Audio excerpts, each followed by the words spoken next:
I was just saying. I don't care about your opinion.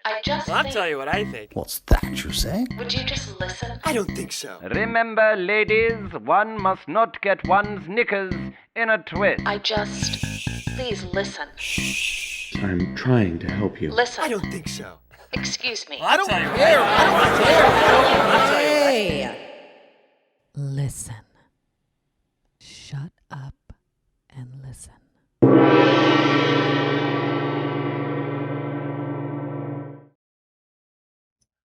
What's your name? My name is Lauren.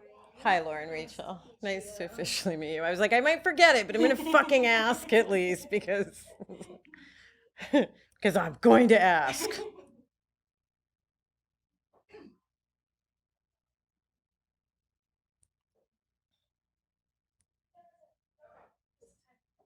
you so much. I appreciate it.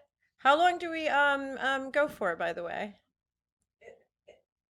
It's intuitive, so it can be as short as 40 minutes. Okay. It can be as long as 2.5 hours. Fair enough. No, I know. And But this is also why I asked for the clock. I'm also I'm a talk. Yeah. Oh my God, and I love that you took off your...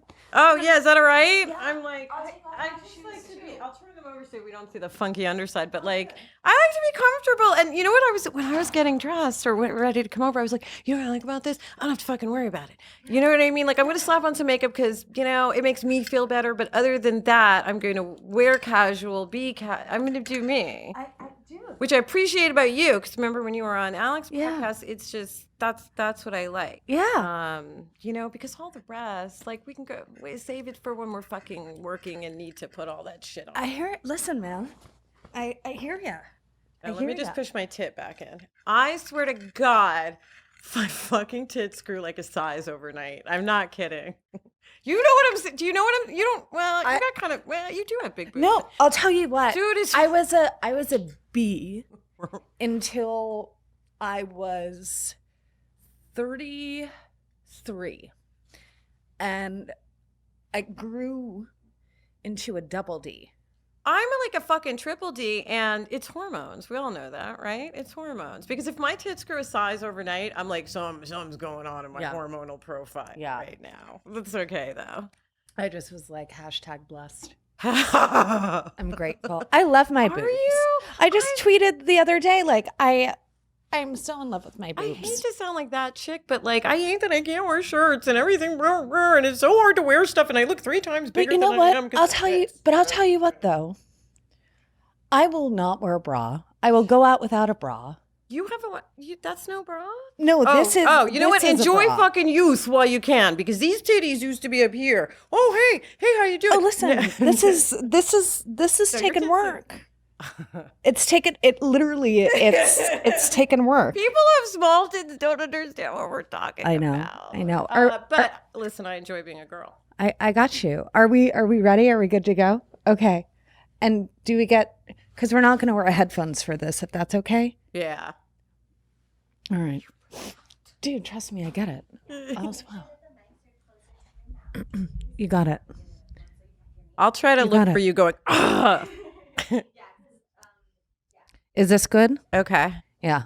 The last pod interview that we had, I ate the mic. Because I said, like, I'm not used to phallic things coming near my face. You know what, though? I want to be used to it. I was just saying this to not offend your sensibilities, but my friend and I were like, you know what? I need a good dick slapping. Just need a good fucking. You don't. I do. There's an equivalent to that, I'm sure. Yes, that is true. And everybody, welcome. Hello. It's another episode of Shut Up and Listen. And this guest, needs no introduction. She's brilliant. She's magical. She's incredible. And I'm so grateful that you're here, Rachel True. Oh, Welcome. Thank you so much for having me so much. Like, because I've known, first of all, of this girl forever since the second she hit Hollywood, not before, but her movies, everything has been so integral to my experience in Hollywood because you started in the 90s, I did. Even though you're still a little baby. It's true. You are. You're like, to me, you're like a little child. But you came on a podcast I did with Alec Mop, and you were so lovely and thoughtful. And I just, I appreciate in this business that we're in, which is the business of being an artist, right? In all facets, not just acting, but it's directing and writing. I appreciate honesty and real connection, because we live in a land of smoke and mirrors. So we have to be able to play the smoke and mirrors game. Absolutely. Yeah. Because that is our paycheck. But at the same time, I like that you're, you know who you are. I received that. And I say thank you. It's I mean, as you know, it's an evolutionary journey that really never ends, right? So like who I was 5 years ago isn't who I am now, and who I am now is not going to be who I am. You know what I like. No, I love that you get that though, because I do think, right, we're always striving to evolve, I think, as human beings in our own self and in our art and in our You would hope. You know what you would hope. I would say some of us are striving towards that. And that's you and I were talking outside, because as well as acting and writing and other things I do, like I love tarot cards because they are something that's helped me decipher myself. Like I actually call them a shrink in a box because to me it's a way of figuring out what's going on. When things feel off, and then I can look at this reading instead of calling my friend up and being like, let me vomit up everything that's going on with me. Because what I realized as I grew and got older, because I think I used to do that when I was younger, like feel my pain with me, be in this with me. And what I realized after much therapy was, you're very reactionary, True. So maybe take a moment, understand that you're going to be very reactionary for 5 to 45 minutes. So don't talk to anyone really during that period, which is very hard as a Scorpio. You're a Scorpio Capricorn as well. We're similar birth charts. So I'm assuming maybe you had moments of being... Or you're more pulled back than me. Are you never reactionary? So it depends on the situation, and it also depends on the day. Yeah, it depends on if I've meditated that morning. It depends on if I have been actively engaging in my spiritual practice. If I'm writing my daily gratitude list. If I am. So people might think that's hokey, the gratitude list, but I love it because it's essential for my well-being. It's essential. Like that is what people don't get. It's essential to stay in appreciation, right? And it's not. And here's the thing too. At least for me, it's very easy for me to forget to do a gratitude list when things are going well. Yes, but isn't when things are going well usually when we tend to get doled out? Too. Some of us, when we get our success, does that not dull people out? I don't think so. What I think it ends up being is that the ego. Well, that's what finds that. Yes. Ooh, we got some stuff to be excited about. We got some stuff. It's great. And then we're gonna take it and we are gonna build and build and build and build and build. And then I think I'm bigger than I think I am. Or it comes from a fear-based place. Yes. Because the truth is that at the end of the day, I don't feel worthy of what I'm getting to receive. No, absolutely. And I think that's kind of what I meant by, and it's different phrasing, but dulled out, because I think people get in their ego, right? Yes, and I am constantly having a conversation with my ego. Yeah. And I'll be the first to admit, it's fucking ginormous. And you know what, to a certain extent, it has to be as a performer, right? For us to get up in front of a camera or to go to an audition or whatever and say, I'm the greatest. I'm the greatest for this. I'm your choice. But is that how you feel when you audition? First of all, I haven't been auditioning in a while. Like I'm on a break from acting, mostly because when people ask me, they're like, "What are you doing these days?" Oh, I'm searching for Deborah Winger. And you're the only one who gets it, and that's why I like you, because everyone's like, "Who's Deborah Winger? What do you mean?" And Oh, I'm man. literally like, no, that's where I am. Yeah. That's where I'm at. Okay. Because I didn't, as an actor, I think you'll understand this. I didn't plan on a break from town, Hollywood, right? Yeah. But now that I've had one and I'm, exploring other sides of my creative self, I get that I needed it in a weird way because 30 plus years of manipulating my emotions and all of this, which I love, by the way, I do. I love acting so much. But I think I had a forced break from it because I got sick, first of all. And in this town, like it was a benign thing, but it was a real drag and took forever to get over. And everyone, nobody wants to be around someone sick. They're like, I'll catch it, right? Like even if mentally in this town, it's very, you're not desirable. So that was part of the break that way. But having a break from all of it has given me a little distance from auditioning because honestly, I'm one of those actors, if you hire me, I'm probably going to be real good, but I'm a fucking nervous wreck in the audition process. I do not enjoy auditioning. I mean, I do when I can say, Rachel, you're just going to show them what you do.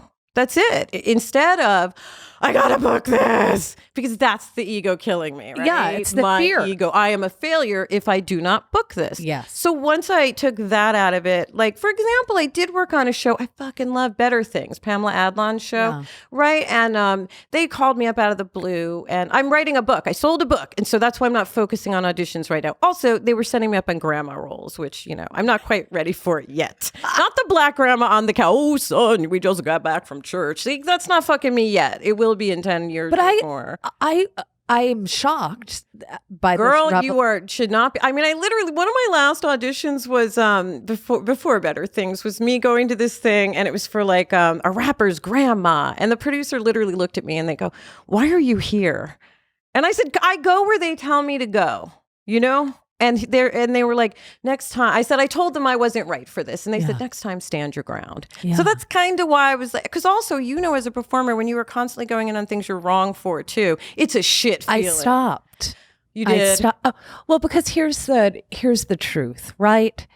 And this is just for me, and let me know if you identify. I mean, I started doing this when I was 7. Next year will be 30 years. It'll mark my 30-year anniversary. Crazy when we put it that way. I mean, for fuck's sakes, it's insane. Yeah, like you've been manipulating your emotions for 30 plus years. But that's the thing, is that I don't look at it as manipulation so much as I get to be a channel for a character to come through. And for me, it always starts on the page, and it starts with the writing. And if the energy of the character is there, and I can identify with it, just energetically, intuitively, absolutely. Like, yes, great. And there are things that will come across my desk where I will say, I am not right for this at all. And I went through a period of time to appease my agents or my reps by saying yes to things that I intuitively felt were wrong. Maybe that's what I mean by manipulating my emotions. When you clarify it that way, it's not even the work we're doing, because you're right. We're not even manipulating. We're actually creating, right?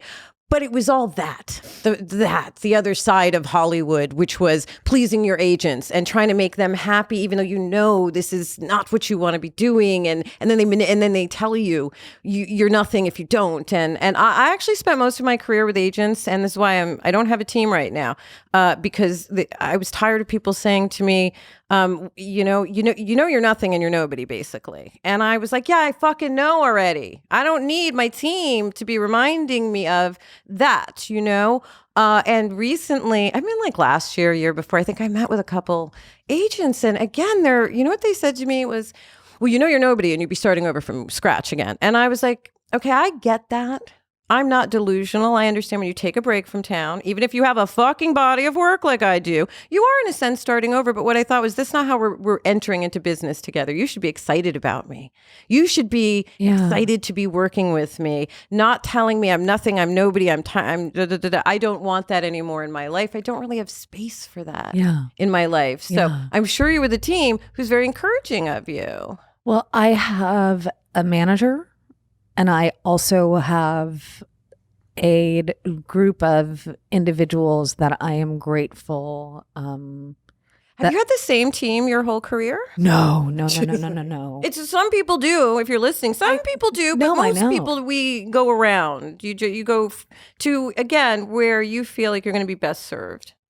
And that's the thing, it's I feel like I'm finally in a place in my life where I have a rep that I get to have a very honest, direct relationship with. Oh, And that's great. And he listens. Oh, see that? I mean, if you're Which a is young actor imperative. out there, like what she's saying is what you should be gravitating towards in a team, because you may meet with someone who's got a fancy name, right?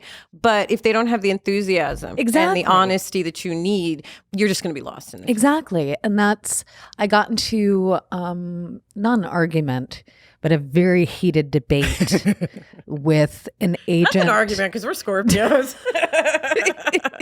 Although, no, it's such a conversation to us. Everyone else thinks it's arguing, and we're like, See, but this is what's interesting, right? Because I have had because I automatically am like, well, I have Mars in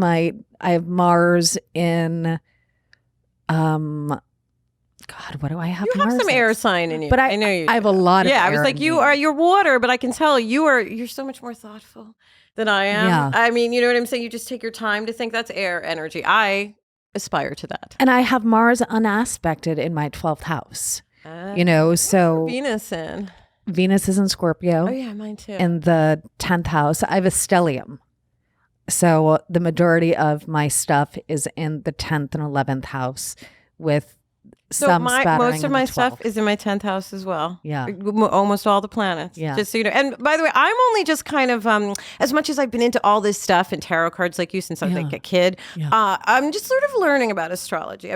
My stepmother was real into it. I find it intriguing, but I was always like, whatever. And I just keep thinking if it can control the tides, the planets, and where they are, that has an effect on us and our mood. Like, for instance, this last Scorpio full moon fucking killed me. How about you? You were like, it's great. Mine was, I died and was reborn and then died again and was reborn and then died one more time. It's a daily practice. I mean, That's true, actually. Like my wife and I have a production company called Life, Death, Life.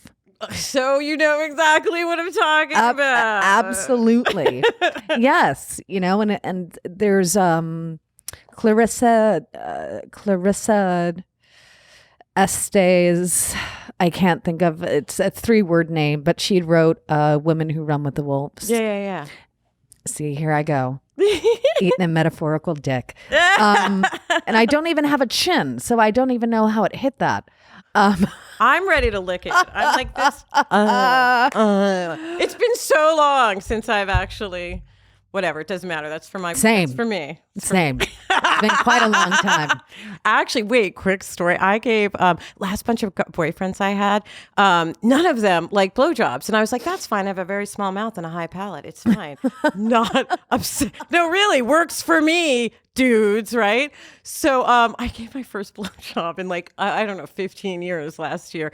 And it was crazy. You know what I mean? Because I was just like, dick in my face. But honestly, because I'm a straight lady, it was kind of really fun. That's awesome. I know, and it made me want more. I don't necessarily want more dick in my face, but I do want my partner. I'm ready for, like, you keep talking about your wife. I've never been married.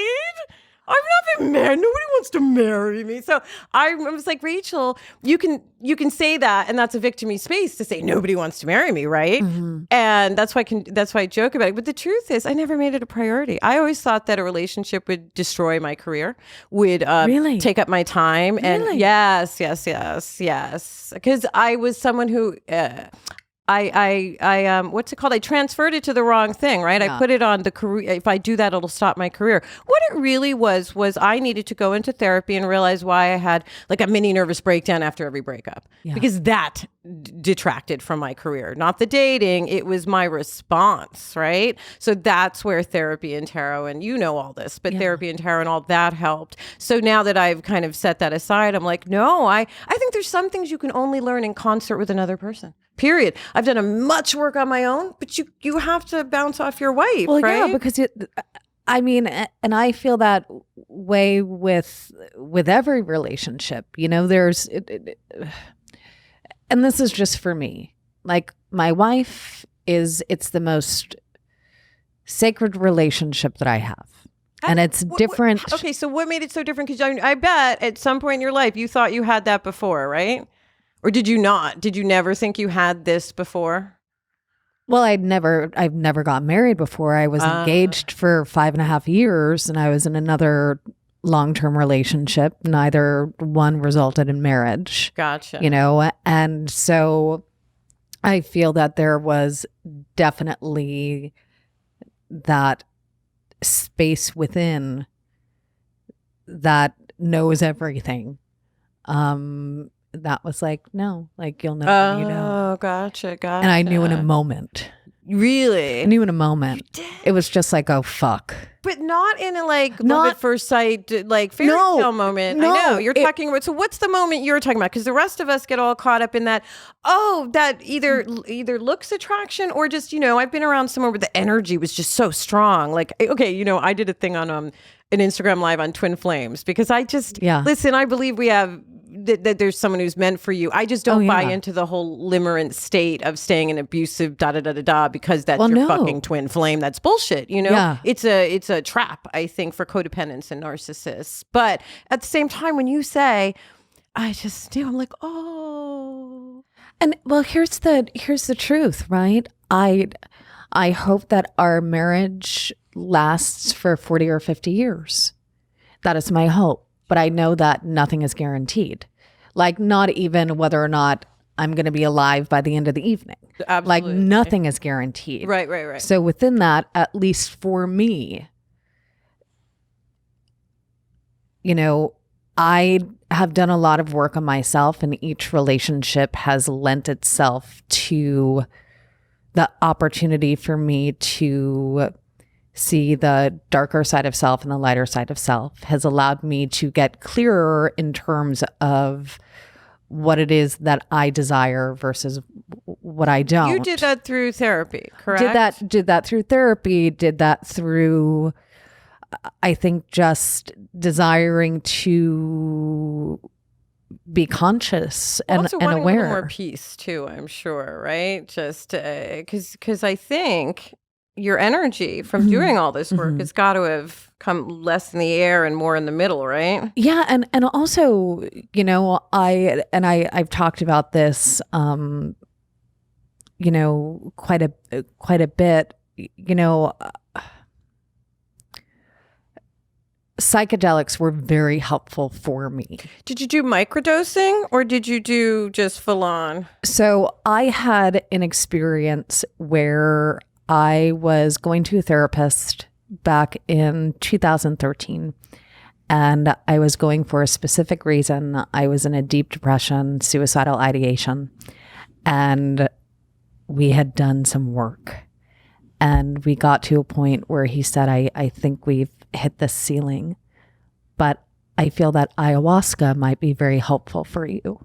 And I was like, what? You didn't know what it was? I had no idea. Because I'm like, I'll try any drug. Because at that time, I had been sober for 10 Oh, years. because you're so gotcha. So was that a hard choice for you to decide? Well, it took me 2 years from the time it was first suggested. I did 2 years worth of intense research. Good girl, I read books upon books. I read articles.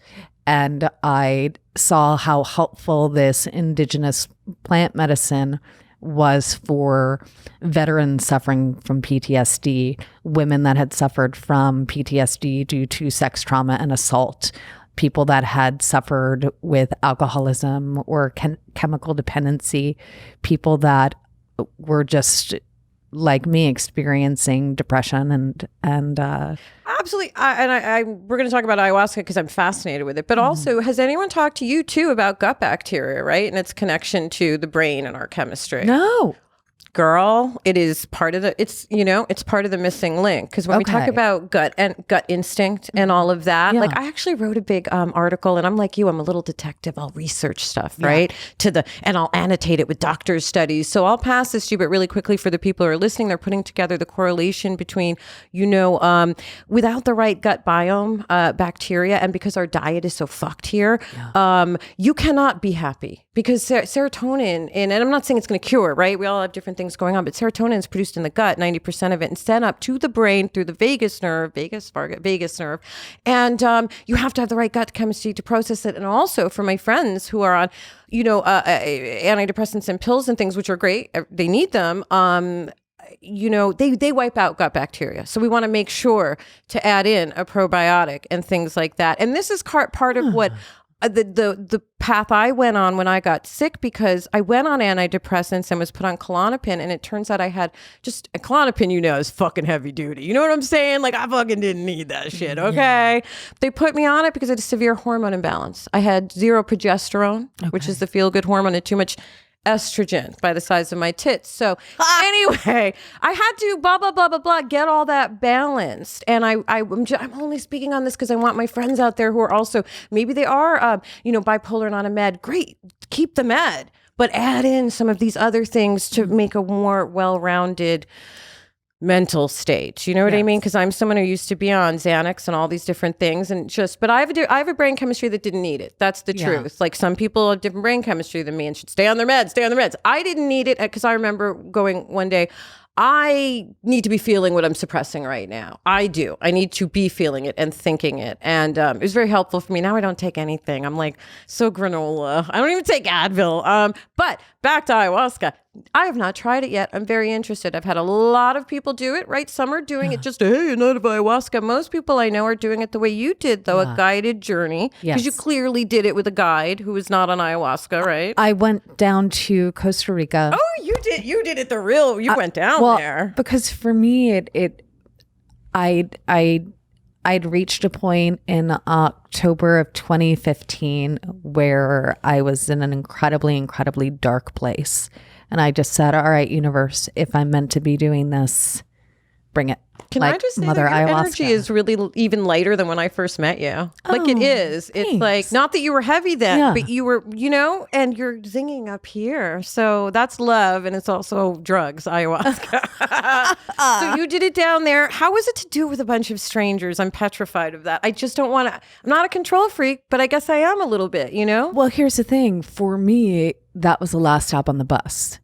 Because I was, in October of 2015, afraid to drive my car for fear that I would drive it off the PCH. Gotcha. So Who helped you get from that place, where you're petrified and scared and fear? Because I always say fear is so debilitating for us all. It stops us all in our tracks. So someone had to help you, right? Get to that. Was it your therapist or? So I was working with a therapist. And I just, I started to feel more and more uncomfortable in my body, and knew that if this continued, I wasn't going to make it. And so, which is a fucking scary place to be. And yet, at least for me, in my experience, it's been the jumping off point, right? So the author of Women Who Run with the Wolves, she had written this beautiful sentence, which is, what is it within me that needs to die today so that something else might live? And I knew that there were spaces within me that traditional therapy was not going to be able to access. And I knew that I had trauma to deal with that traditional therapy was not aiding. Sure. And so... quick question for you. Were you in foster care I was? Yeah, I was too. Oh, I didn't know that. You know what's so funny? Everyone's like, you're so bougie, Rachel. Like, of course, you must have been born with a silver spoon. And I just, back in the day, I just never really corrected anyone. I was like, I don't have time to explain who and what I am to you, right? So think what you want because I speak this way.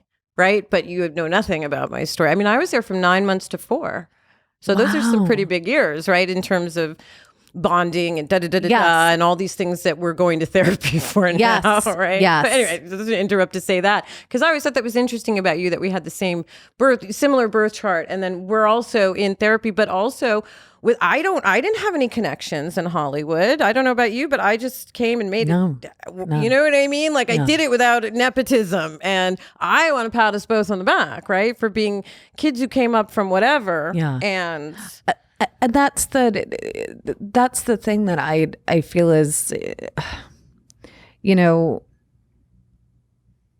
I look at my life and I look at the fact that I am still here, you know, because I was taken out of my home when I was 2. right, you were taken out. I was because taken of out by danger. Yeah. CPS. I was found in a locked closet eating peanut butter off a wall, and placed into foster care, and then officially adopted when I was 5.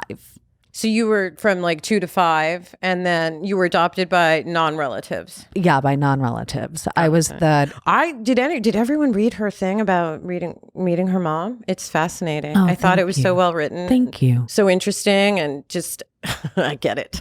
Yeah,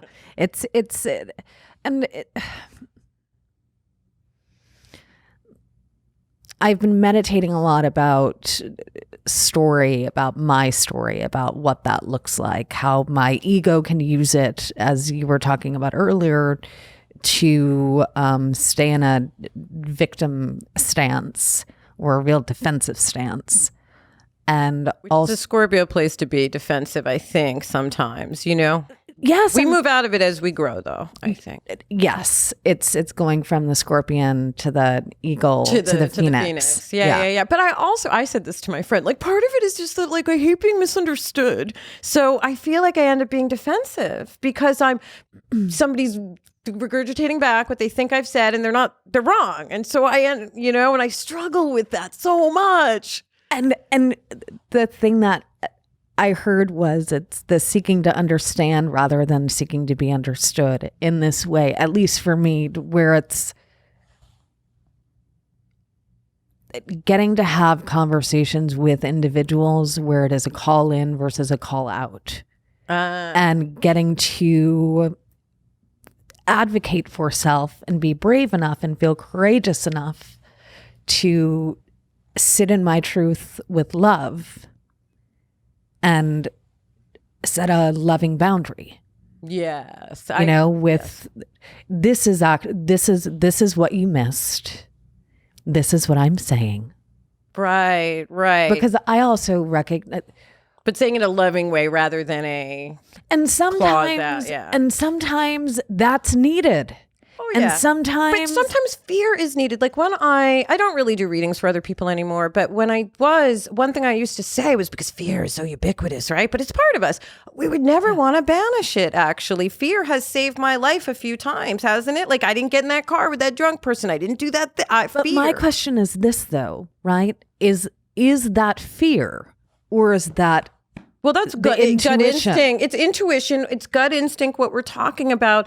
But no, I'm going to, maybe it's just semantics and our wording is different, but I do call it a little bit of fear, right? Because there's a gut instinct that this would be the wrong thing for me. So I hear what you're saying. It's just instinct, right? Yes. But I think there's a part of me that, because I'm, devil may care, sometimes I would be like, well, whatever, it's not in my best interest. But it's the fear that I could end up setting myself back or dying in a car. You know what I mean? Yeah. That's what I mean by there's a layer of fear. And for me, and if you see it differently, that's fine. That's just how I talk about it. But it's also because I want people to understand you can't banish fear, right? Like as enlightened as you get, you can certainly put it over there. And I think be able to move it out and understand, oh, this is just fear. Like that's what I always say. It's an old expression. Like, is this real or Memorex? Which nobody knows what that is because we don't even have any of that shit anymore.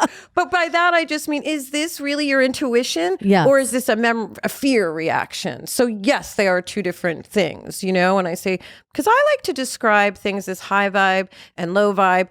and I try to keep my energy high vibe. And when you're talking about looking at our lives, I mean, me having to write up 22 memoir essays for this fucking book I've had to look through my life, and it's crazy because you're like, oh, that's a real fear steeped period, or that's a this, or that's that. But it's been an unfurling. And it's it's been really good to do and make me go, oh, look at my ego here. Look at this. But it's the same as I said, you need ego. Ego's healthy to have. Absolutely. And I spent such a long time fighting my ego. There was such because when my spiritual path, I was always very inquisitive as a kid. And I was a kid that would get kicked out of religious education classes. I was raised Roman Catholic. Oh, shit, you were? Yeah. I guess. I was going to say something like, I'm sorry, but I shouldn't. It's just, I know it does a number on people, man. I mean, spiritual PTSD is a hell of a thing. I thanked my stepmother for not sending us to church. And she was like, that was your father. And I was like, good. Thank my dead father for that then. Thank you.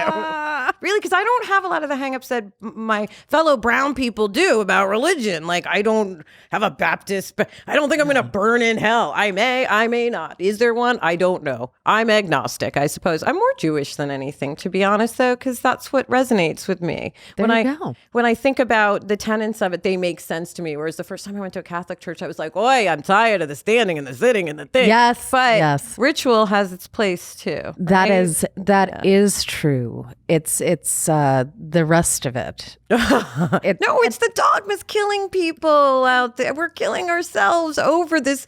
This is insane to me. Also, you know what I love? I'm going to jump here for a second. What I love about you is you're not one of those, because you're very political online. And what I love is you're not one of those people who's white people who's typed, I don't recognize my country anymore. Because I kind of love what Matthew Cherry wrote the other day, which is we do, signed the blacks. We've been trying to tell you this shit forever. So I just thank you for, and I get that part of that is because you're who you are. You grew up a certain way. You had some challenges. You're gay. You have things that make you have to be aware, because we'd bitch slap you if you had all this stuff going on and you weren't aware. You know what I mean? Like, you had to be aware. I'm sorry it had to happen in a hard way. I imagine it was hard in the beginning, because you were coming up in the night. What do you think now the freedom people have? You were very outright with your sexuality, but it was so different in the 90s. Even that 20 years, like when you look at how free they can be today, isn't it kind of amazing that in such a short time?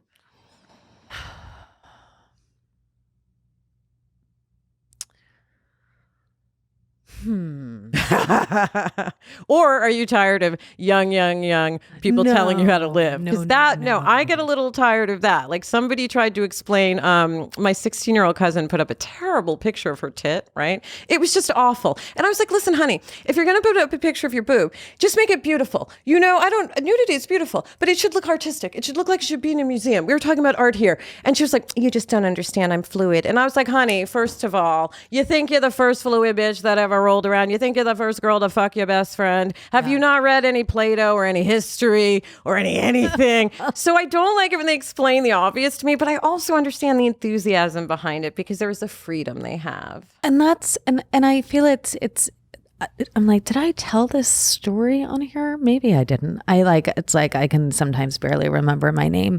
And I'm so ADD. So thanks for playing with me. Thanks for playing the game with me today. But I went out to dinner with my wife and two friends of ours that are younger, that are... Oh, you're at the age where you say they're younger than me. No, but I mean, because I don't want to disparage them and call them babies. Yeah. I.e. that they have 20 years of experience. Absolutely. They have 21 years of experience. And I remember enough about being 20 and 21 to desire to be respectful. And that first night that we got dinner together, fear was present. Okay. Fear was present. Well, I didn't find out till later. I went through this experience. So you're feeling the feeling. This is important because people don't understand that, like, you got to clock how you feel. If you're sitting somewhere and you feel really fearful, It's good to kind of clock and say, I'm feeling this. And also there's fear presents itself, I feel, in many different ways when it's, especially when the ego is involved, where it's... I don't know what you're talking about, Heather. I have no clue. The physiological feeling of tightness, but I don't know why I'm tight. Or scratchy skin or whatever it is, that feeling, yeah. And I'm... Fear or anxiety, too, because there's two different things, I think. You know, they're tied, but they're a little different. My personal belief is fear and love. That's it. From the fear tree, you get to have the branch of anxiety for sure. I buy that. I buy that for $1 for sure. I'm sorry. I don't know why I say that expression. If I had one, I would. That's like from RoboCop. That's like a movie I saw 35 years ago, and I'm still, anyway. I mean, listen, movies define us. They do. For sure. I'm a pop culture girl. It's true in the end. It's just who I am. But wait, so, okay, you're feeling fear. But I don't recognize that. All I recognize is that the version of me that comes out with the, like, hey, kid, like, I need to get a booze and a small bite. Like, you know what I mean? I become like this late 30s, early 1940s broad. I do smoking now. filterless cigarettes. Exactly. Like fucking Rosalind Russell meets Betty Davis. You know what? I know what you're talking about because I'm very conscious of that. When I was a little kid, I did eventually go live with my dad, right? And my dad, I would show him a picture I made, right? Here's a picture I drew. I'm 7. And he would go, oh, yeah, oh, you're doing that now. Huh. Yeah, I remember when I was doing that. You're in that stage. So that's a narcissist, right? Who makes it about himself. But what it did is in the moment, right, was devalued me, made me feel like, what's the point if I'm just in a stage, you know? Yes. Blah, blah, blah, blah, blah, all those things. So because I have that in me, I try to remember, just because I meet somebody who's 21, don't fucking say they're in a stage. You know what I mean? Because they are. Trust me, you are. But you have to go. I'm in a stage. So am I. I'm in a stage that somebody older than me is like, I remember that stage. So there's no point in devaluing any. That's what I meant by that experience with my dad. It devalued my experience. Yes. So I am very conscious of trying not to devalue people. And I didn't realize when I was sitting down at dinner, you know, like, and I said at one point, and because I'm like, okay, this margarita is helping. And I was like, this is before you quit drinking. Oh, because now there's a all right, another story. Yeah. All right, forget that. You had a margarita. It's great. I had a joint, and I'm sitting at home having a joint at the same time. And I'm sitting across, and I'm like, why are we here? What do you want? Okay, but that's valid. Listen, I'm a fucking Scorpio. You're not going to get any fight. There's some nicer signs who'd be like, oh, really, Heather? That's so mean. I'm going to be like, no, what the fuck am I here for? And because I didn't understand. Why were you there, though? Well, because they wanted to get dinner because they genuinely like us. That's why. I was so afraid, and I didn't recognize it until the next day after I'd gotten home and I'd felt shame and I'd felt guilt, and I didn't know why, because I knew on some level that I hadn't behaved in your highest vibration. And that's okay, because I need to have the experience of one to have the experience of the other. Absolutely. You know, so because you touched on something, shame, right? I'm so big in like releasing shame. Yes. And I like the tapping method for that too. I like lots of different ways because I feel like that is what traps 90% of the people, including myself. It's shame, right? We feel so much shame that we did this thing instead of forgiving ourselves or going forgiving ourselves and going, wait, I acted like that. Why? Not and so many people get stuck in, well, because they were no. That's for your first 2 months of therapy, and then you got to get over that shit and start talking about you. Yes. You know, right? Yes. So it's not them. And when you go, why did I, Heather, act like this? Oh, it's because I. Yeah, and for me I never think of how old I am. I don't. You're kind of ageless in a weird way to me, though. And that's what I used to say when people used to ask me, and I feel the same way about you. You know, it's somebody would say, "How old are you?" And I would say, "Ageless and timeless." Yeah, like you have an age energy, you know, like an old soul energy too. So that's gonna make you a grown up at a very early age. You see, right? And these beautiful young women, what I saw was, oh, I'm feeling old. And it was the first time that I had a real pulse on the fact that I am 4 years closer to 40 than I ever have been. Glad that you like deciphered it down to that, because it would have been so easy to just go, well, it's just because I have a little anxiety, and not you, but I'm saying a lot of people leave it at that, and then they take the pill and don't worry about it. But I think the way to alleviate some of this, even if you are, a schizophrenic or bipolar or whatever, the way to alleviate a little of the pressure out is to do this kind of work. Because I find some of my friends who have extra stuff going on, they kind of excuse themselves from doing the work. Well, I'm just like this. And I understand that, but I'm just old enough to be like, okay, I'm like this. And that means these are the things I'm supposed to deal with in this life. It's not a matter of it's just what it is. There are some things I can shape and shift. And I like that about being a human. Always. And I don't think it's just humans. Animals can do this too. I mean, But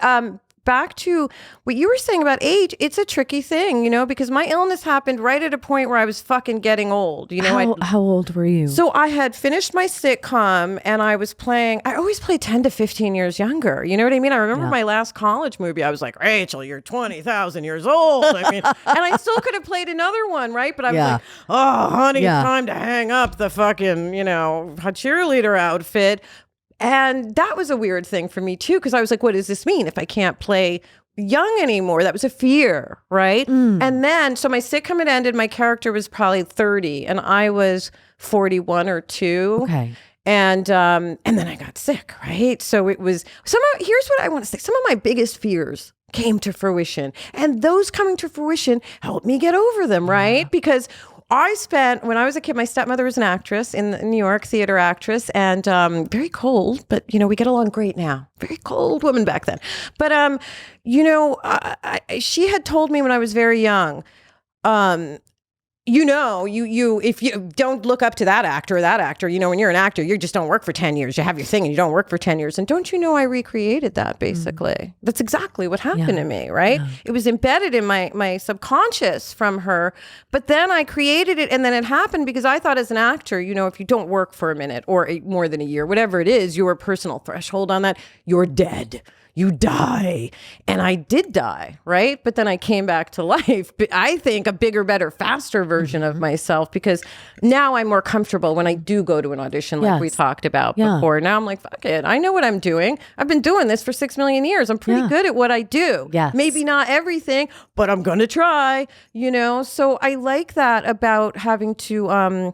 it's like when you come up against your biggest fear and you think you won't survive it, because fear keeps us stuck over here, And if I hadn't come up against those biggest fears, I wouldn't have ended up, selling a tarot book or exploring that again, because tarot is something that always gave me strength in my weaker moments when I was younger, or I just needed clarification. So I think sometimes when we are forced to confront the very thing we are the most scared of. Like even now I'm trying to confront, what if I don't ever find my dude? What if I am a spinster, a barren spinster? That's scary to me. You know what I mean? Let me ask you a question. What is the fear? The fear for me, when I really boil it down, is that I won't get that love. It's not about like needing to be married or this or that. It's that I would like to experience that great love before I shuffle off this particular incarnation. I would like to have that in this life. I have not. Because, for example, I don't know why in my family we didn't say I love you and all these things, right? It just was, what it was. And so my friends now they force me, and it's so uncomfortable. In fact, one of my friends, Cree, was literally like, I called up my other friend and said, I say I love you when I hang up, and she doesn't say it. She won't say it back to me. And her other friend jokingly said, maybe she don't love you like that. And so my friend told me this, and I was like, no, I do love you. I do love you like that. But it's a hard word for me to say, because I've also recreated that. When you said, what's the biggest fear? Like one of my great loves from when I was very young, we still are great friends. We didn't say I love you, and we were the deepest of lovers, and he didn't say it to me. So recently I said, you didn't love me. We didn't say it. And he was like, no, I loved you desperate. What are you talking about? You were one of the biggest loves of my life.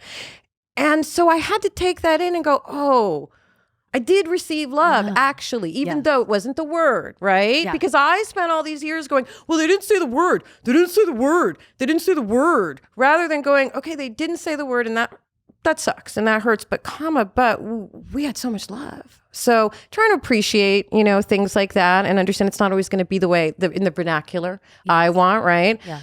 But now with expressing love to people, I want to do that because when I moved to LA and everyone was like, I love you. And I was like, this town sucks. Everyone's like, I fucking love you. And all I did was like to say hi to you. And now you're like, I love you. It freaked me out. It made me very uncomfortable. You know what I'm saying? Because it's not genuine. Right. And it's not honest. So now I'm trying to go, don't worry about that, Rachel, and go for the people you do genuinely love and connect. And another thing I've done, and I don't know if you reached a point with this to feel safe, was like, I don't actually engage with frenemies or things that like that. We have to work sometimes with difficult people, but in my circle, the predominant theory is we don't talk shit about each other. We throw roses at each other's back. Yeah. So if you're not around, I'm like, fucking Heather's the best she's so talented. She's amazing. And if I had an issue with you, I would come to you. Directly. That's right. And maybe listen, if you're all good friends, you're going to be like, she fucking pissed me off. But then you're going to go to your friend, right? Because that's to me the toxicity of this town. Always. When we don't do these things and we aren't strong enough to say, hey, you know what? You hurt my feelings there. I love you, but you hurt my feelings. So I just want to express that so it doesn't it's all good to be, it makes me feel so much more comfortable in myself. But let's segue back to the age thing because I'm so intimidated. People online always talk about my age. And it's so hard it's like uncomfortable because on one hand, I'm like, oh, that's cool. I'm glad people think I look good. I looked every inch of my age when I was sick 10 years ago. I worked real hard to get my health back naturally with just natural foods. And, I cried, remember holding my gigantic body, knowing how long it was going to take to get it back. And whip it back into shape. But when people talk about my age online, I always feel a little inadequate, because I can't live up to that. Like the truth is I am going to be 53 this year. I have wrinkles. I have things. Do I have as much as some other people? No. But do I see myself aging rapidly? Yes. Yeah. In a way that other people don't. So when they're like, you look so young, I feel like I can't live up to that. Because one of these days, everything's going to really crumple and I want to be okay with that. Like I'm this many years old. I'm supposed to have some wrinkles, people. Yes. It's normal to have wrinkles. Like I don't like that Beverly Hills look of no wrinkles and just puff. You don't look younger. You just look puffy. I've got the two massive smile lines. You could park a fucking RV camper under my for smile sure. line. I've got this. So yeah, you've got the ones that go subtle. You barely see them, but like me, they go across, and that's normal. And the laugh lines are because we laugh. You know? So I'm trying to remember that. I've always, I remember when I hit town, someone said, Rachel, if you got a nose job, you'd actually be beautiful instead of cute. And I was like, I'm cool with what I got. I've always been a girl who's like, I got to do the most with what I have. In fact, I was really against plastic surgery for anyone until some of my friends were like, shut up, you judgmental cow. And I know so many trans people that it's helped them shape who they are, like how Perny on our podcast, he's the one who really made me go, wow. You're right. I'm not, so whatever anyone wants to do is fine. Yeah. I just worry too, though, when we're, again, as a woman who's over 50, right? I just want to say to the younger women, don't fear aging. Fear not growing into who you're supposed to be. That's, my theory with that. I receive that completely. You're also an actress in this town, though. Of course, we're going to feel X, Y, and Z. But here's the thing is that I never played the quote unquote ingenue. You know what I mean? You mean the one I played for 54 years? So I didn't have that similar experience in terms of... Gotcha. Yeah, I get what you're saying. Because I was never the beautiful leading girl, but I was sort of... I say I was manic pixie black girl magic in the 90s. That's my name for it. I think, because in the end, I'm like, those characters were kind of manic pixie. They just weren't white girl manic pixie, you know? But you don't think you're... like Dollhouse that's an ingenue, is it not? But you're saying because it's like an outside character, it's not the cheerleader. Yeah. Gotcha, like gotcha. in the traditional vernacular of ingenue. That is to me one of the characters that stands out the most from indie films of the 90s, just so you know your character. It really is, because it was real, right? It was really real about an experience that we've all gone through. I think most of us have gone through. But when I think of indie 90 movies, like that one stands out in my head so loudly. I mean, it was an interesting time because Steven Soderbergh was coming up at that time. The Coen brothers were coming up at that time. Paul Thomas Anderson was coming up. Blood Simple. I was like, oh my God, this film. And I saw it way back in the 80s because they went to NYU. So Yeah. I went to NYU, and so you keep up on your filmmakers. Like the Beastie Boys lived in my dorm. Like I remember them like waking up one Saturday and being like, shut up, so much in music in the courtyard. And it's like everybody filming their famous videos now. Or Rick Rubin lived in the dorm. It's just, it's interesting how far everything has changed from the 90s, but I'm hoping there's an indie film resurgence. I thought because we all have these cameras in our hand, and you know, it's so easy to shoot now that there would be. Why do you think there hasn't been? I get like 9/11 and fucking superheroes, but Jesus fucking Christ, how many times can we try to I feel that one is slowly starting to come. And within that, I think because people have such access, anyone thinks that they can be a filmmaker. And you're right. And and here's the truth. Anyone can be a filmmaker. Anybody can be a storyteller and a writer. However, that doesn't necessarily mean you're going to be great. That doesn't necessarily mean that your film is going to be effective. And agreed completely, because I think, and here's where I'm going to sound like an old lady, and I don't mind, you can stay neutral in the middle, but sometimes when I'm talking to people who are much younger than me, it's sort of like they create this one thing, and then it doesn't get the response they want, and they're crumpled, and they don't try again. And if they only knew how many times you had to pick yourself back up off the floor, or I had to pick myself back up off the floor. And I said this on my Instagram Live the other day, just, you have to keep doing it. You have to keep making the art until it's good. Very few people start off as Mozart. Everybody else is in between Salieri and whoever. And, you have to grow your skill set, right? Absolutely. Yeah. And it continues to evolve and it continues to change. And I also feel as though, so I do a lot of script evaluations. Oh, you give notes on people's scripts. Yeah. So I bet you're tough. I just got a sense of like. You need to be tough with scripts. Yeah. I have a sticky note that I look at, and I had written a note to myself that said, "This opportunity is a gift. Don't take your personal feelings out on writers. Be honest with love." And that's really what I do, because here's the truth. If somebody has taken their heart and attempted to put it on the page, and they've completed a 70, 90, 115 page script, and I read some doozies. Because I'm writing as well, I read a lot of scripts, right? I read a lot of the terrific ones because we learn from writing. You can, out there, if you're listening, read scripts. You can learn. Yes. But I also read the bad ones too. And there are some stinkers. It's like they don't understand the concept of what they're trying to do. But this is where I feel it really truly comes in. And it's with all of our quote unquote connection, we're that much more disconnected, not only from each other, but I feel also from ourselves and our own feelings.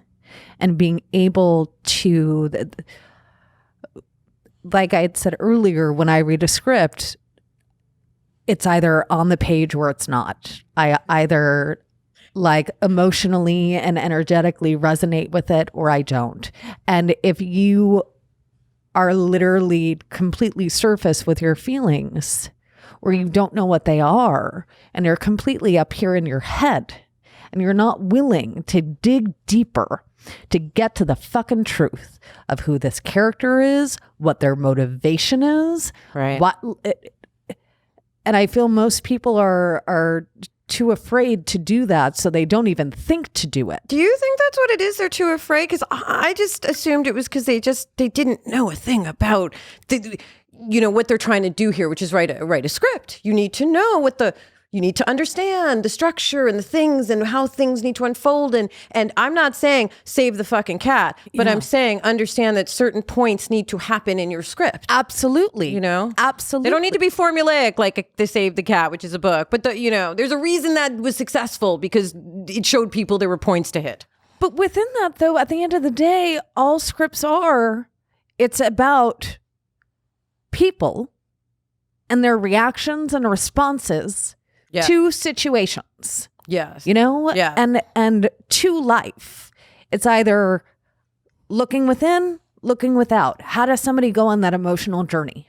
Where do they end up? Well, and speaking of what you were saying, like a little bit of fear about 4 years to 40. So the pilot I'm working on as well, besides the book, is it's my pilot. It's about sort of a grown experience, and it's called Last 5 Fuckable Years, because that's really how I feel. I was like the other day, I was like, oh my god, I have like 5 more years, and then I'm unfuckable. That's not true. It's not true, but it is true. Of course it's not true. I don't want to. We can be fucked forever, right? Till we die. We can die fucking. But what I'm saying is, don't fuck me when I'm dead.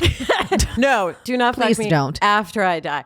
I'm going to be cremated. No. Or be cremated too, I think. Or maybe one of those natural burials where it's just like a pod in a tree. Like, what the fuck? Exactly. I don't give a shit. That's actually what I desire to do. Follow the good death and look at her stuff. But I digress. No, I mean, of course I can keep going with that. But what I'm saying is the perception is I'm a woman of a certain age, and I already am invisible to a certain extent, which sounds weird because like, oh, here she with her crazy hair and her thing. But as women now, when I'm in the supermarket or whatever, the men look through. They look through me. They're looking through me to someone younger than you. And in fact, the last couple guys I've dated are all dating 20 years younger than me with no directional career path. You know what I mean? So I almost tweeted and I didn't, but I want to say, listen, I don't know who needs to hear this, but you will never be young enough, insecure enough, directionless enough, or codependent enough for him or her. So it's okay, walk away from, be happy. You're not in that because, I could never be those things. I'm trying to, I know it sounds egotistical, but like, I feel so much more fabulous now than I ever did. And I think I look better now than I ever did. Even when I get that the dew of youth, right, is so beautiful, but I feel better now. I'm healthy. I feel confident. And so I want to take those things into the last 5 fuckable years. That's just the perception of other people, so it's kind of like a joke on it. But it is kind of how I feel because in 5 years, it's challenging as a woman, even if you still feel energetic. Yeah. I worry about being, invalid, I suppose, right? At a certain point, because now that I am older, some of my ideas and things are invalid compared to what's happening now. I think I'm with it enough to kind of change with the times. Can you expand on that? Well, by invalid, I mean,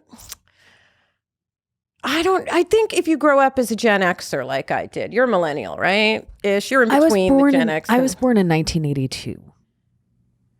I feel like it's the youngest of the Gen X or the oldest of the millennials. Of the millennials. I'm not sure. And I'm like the oldest of the Gen X. But I just mean things I was taught. Like I'll use my own specific example of, when I was coming up, it was like, it wasn't not question, but it was like, Rachel, things are going to be really unfair for you. So just suck it up and deal with it. And that's it. Like you are going to have to work twice as hard. You are going to have to do all these things and don't.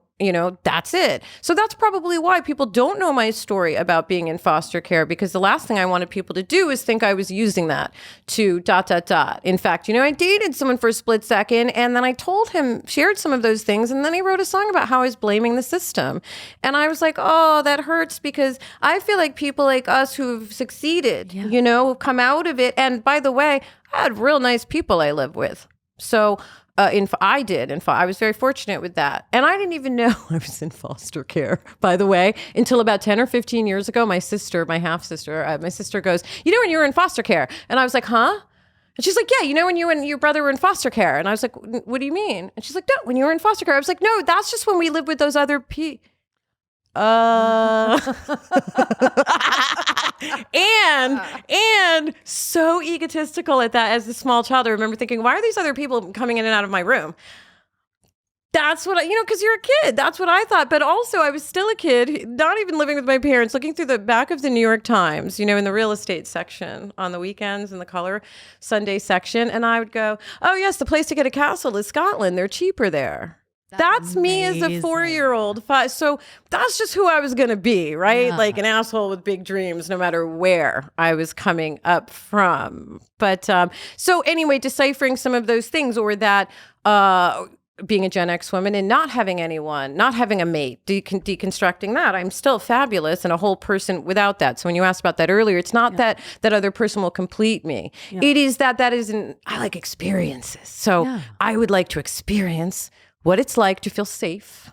Yes. In love. I don't really know what that, as an adult, I don't know what that's like. And this is my romantic. And this is my first experience. And we talk a lot about, we talk a lot about feeling safe. I feel safe enough to feel unsafe. Right. I would like the luxury of all that. It's not a luxury, but I would like to create that for myself where I can feel that, because I have found, and maybe with your past partners where it was not correct, I remember saying to one of the last guys I had a big thing with, and we really triggered each other. I'll leave it at that, okay? Right. And I remember saying, listen, this is going to happen with two clever, intense people, right? Yeah. It's not about this not happening. It's about how we deal with it. And this was I think when people are bipolar, sometimes it can be very black or white. Not all of them, but sometimes. My dad was bipolar, by the way. I'm not talking out of turn. I know people, So it just became, he couldn't get there. He thought, no. And then he started devaluing me, talking about, I thought, I'm not a normal girl. None of this bothers me. Because he was like, you have a lot of gray hair. And I was like, uh-huh. It's like, and you're missing some teeth. You're missing a tooth. And I was, Like, none of that fucking kills me because it's the fucking truth. Yeah.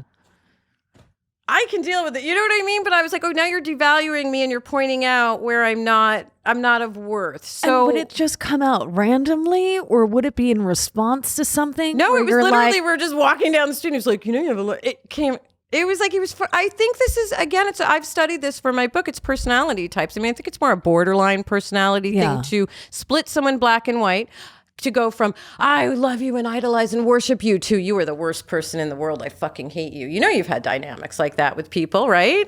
So that's a little bit of, I'm not saying everyone's borderline who does that, but that's splitting, right? Because I'm someone who can see that, I'm well aware someone can be a raging fucking asshole, but still be a good person, right? They just have maybe a temper to deal with. So that's the kind of stuff I try to be present with myself and other people.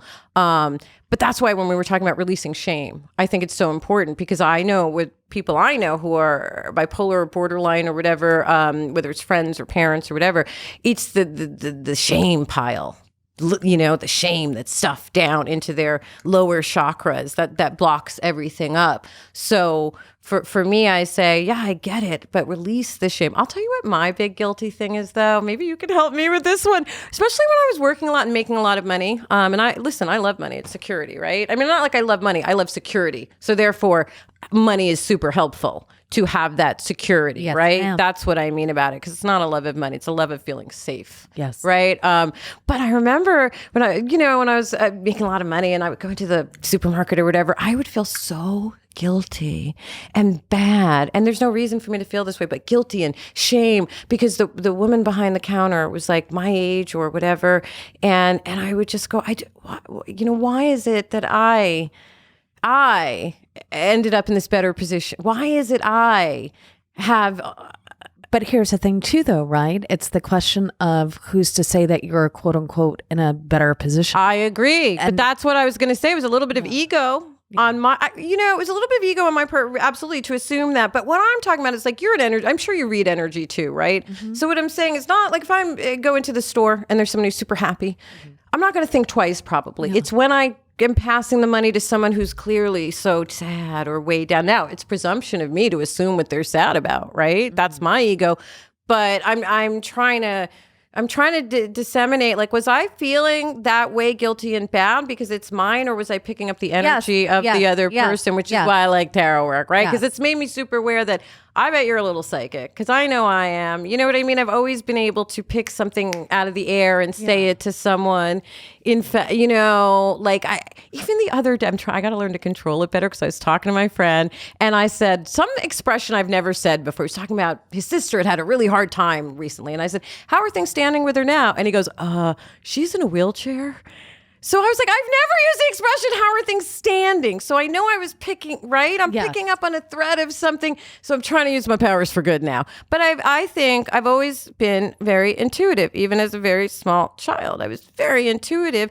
Now I get big hits from like literally this is my story. I tell people like I was picking up a samosa in Whole Foods and this little rustling like sounds like this in the back of and it said, don't take the first samosa. And I was like, huh? And he said, don't take the first one. Anyway, got home and there's a bug in it. So, that is my intuition and my stuff kicking in. And I'm trying to honor that a little bit more too, but it's hard to be open to that in this town because there's a lot of energy vampires, I find. And so I have to lock it down quite a bit or people come flocking, I received that fully and completely understand. Yeah, I mean, I think especially when you're in the public eye, like you are too, people gravitate towards you, right? That's why I don't leave my house, except to come do this. You know what? One of my friends has dragged me out of the house this year, and it's actually been good for me because I'm such a homebody. And from writing a book, which you do writing, it's so easy to stay at home, smoke my weed. I was gonna say smoke my weed, drink my wine. I don't drink because I don't like liquor. Just doesn't agree with me. But it's easy for me to kind of stay in my own bubble of what I'm thinking and creating and doing and being. And so I'm trying to get out a little bit more because when I don't, I find that I don't have ADD. I've never been diagnosed with it, but I do get this, like, I don't know what it is. And anxiety. It's anxiety, right. And it's not it's not the kind of anxiety that's a pit in your stomach, it's right? energetic anxiety. That's right. That's what I'm trying to say for people. It's not, because I've had that anxiety where you wake up and you feel like you're going to die. It's not that. Yeah. It's just this kind of frenetic thing that I jump around and I'm trying to learn to work with it a little more. Yeah. But when I've been locked in the house writing and then I come out, it's really hard because I haven't talked to anyone all day except for you, Heather. Oh, I love that. Is your wife a homebody too? No, she gets you out. Is. Yes, and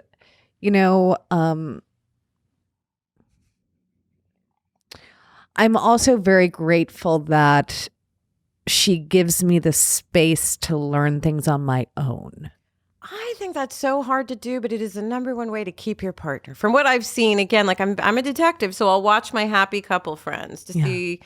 And one thing I've learned from all of them is like, she knows what the right thing you should be doing. You know what the right thing she should be doing in your mind, but you have to let them do it, them figure it out themselves. Because here's the truth.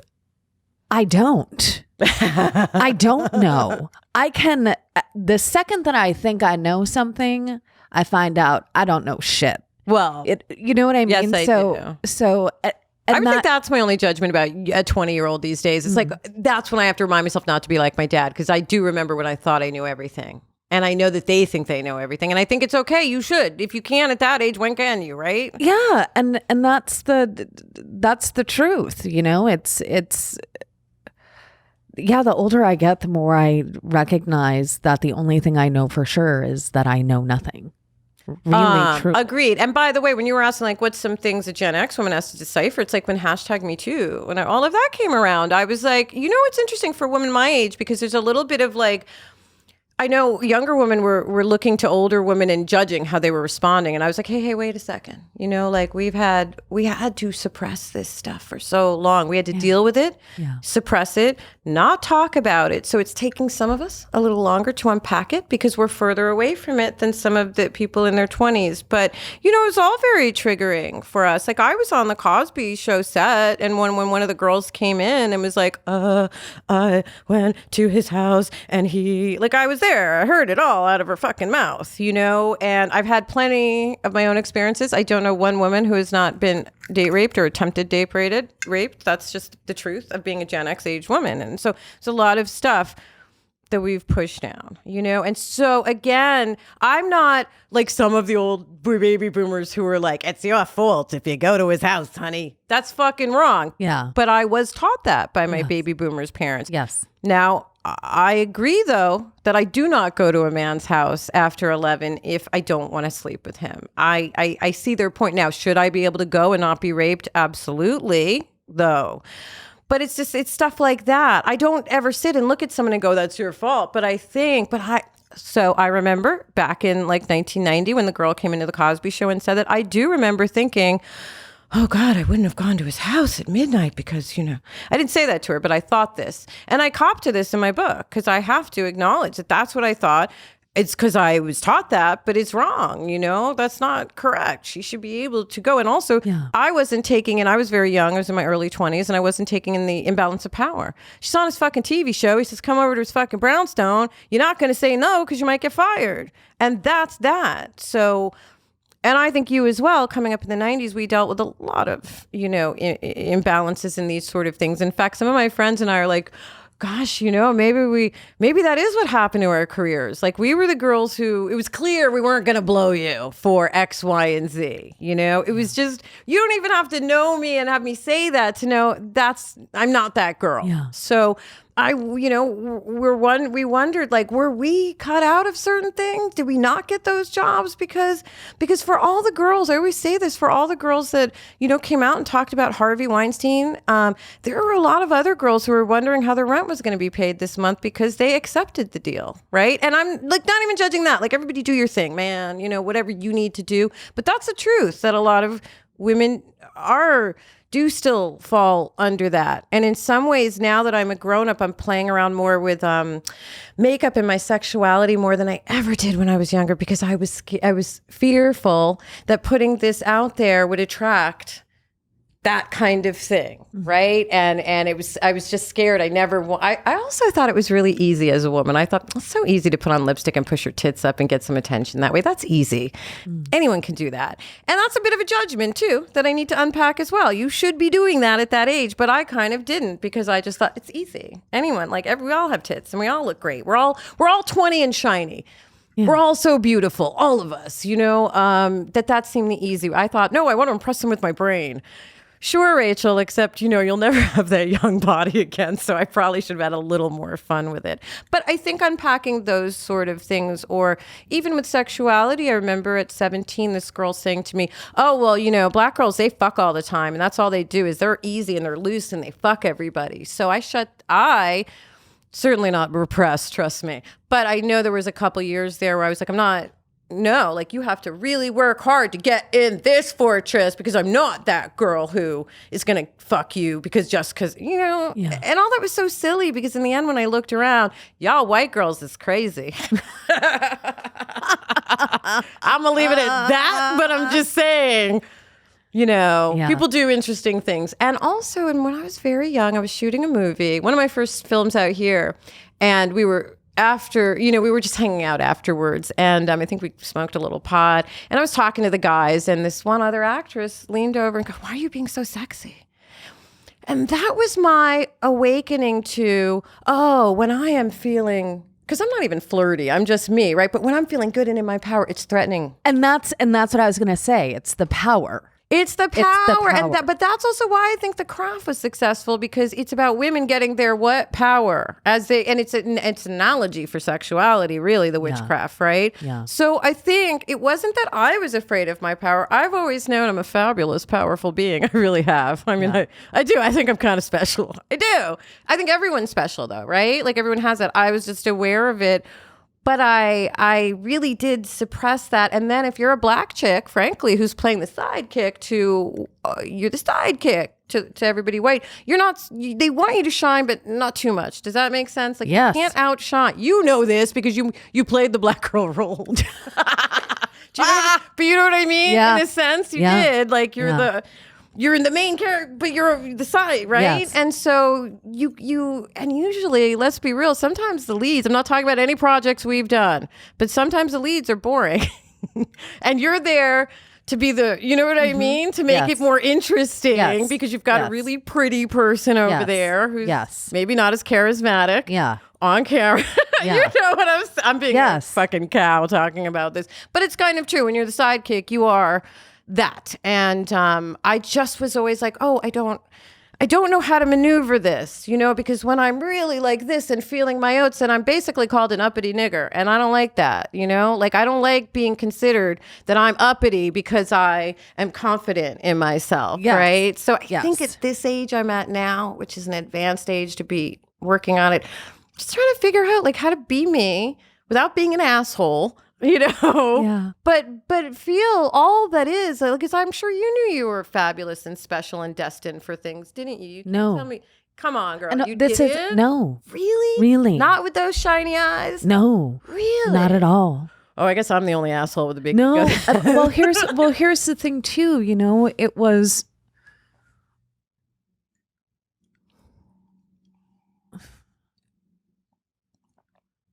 I always, what is the truth?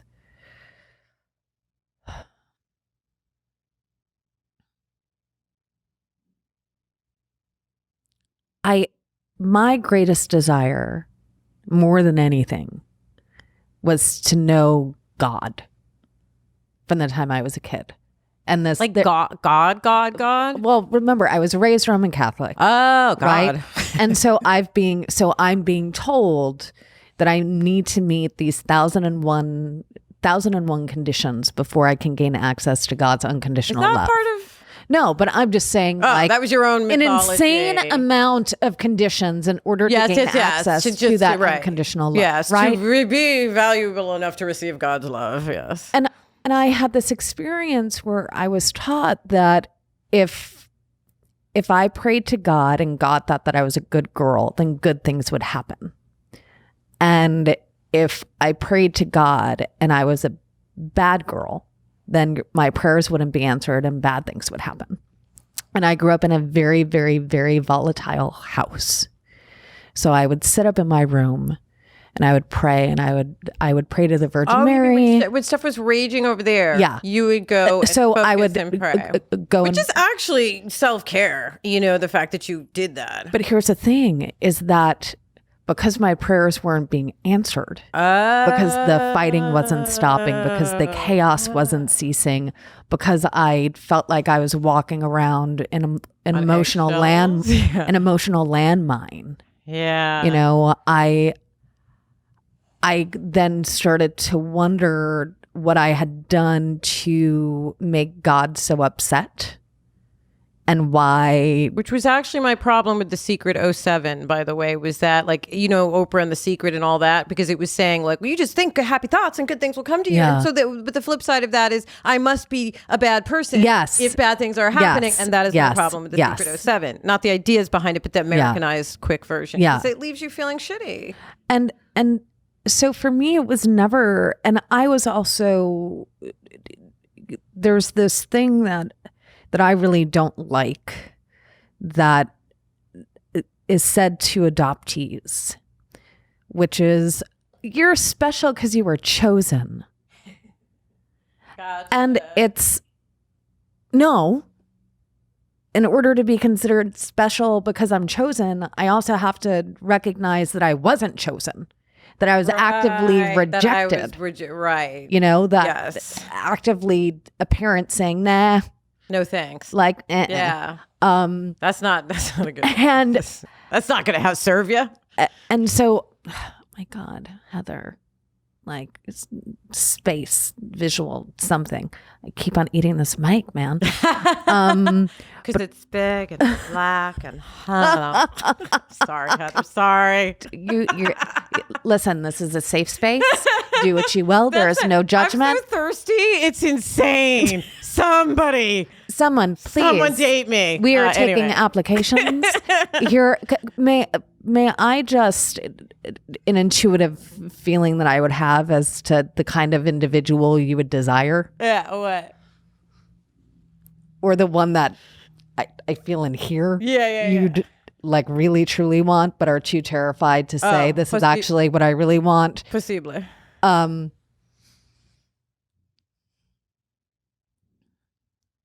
And I feel like it's honestly at the end of the day what everyone desires.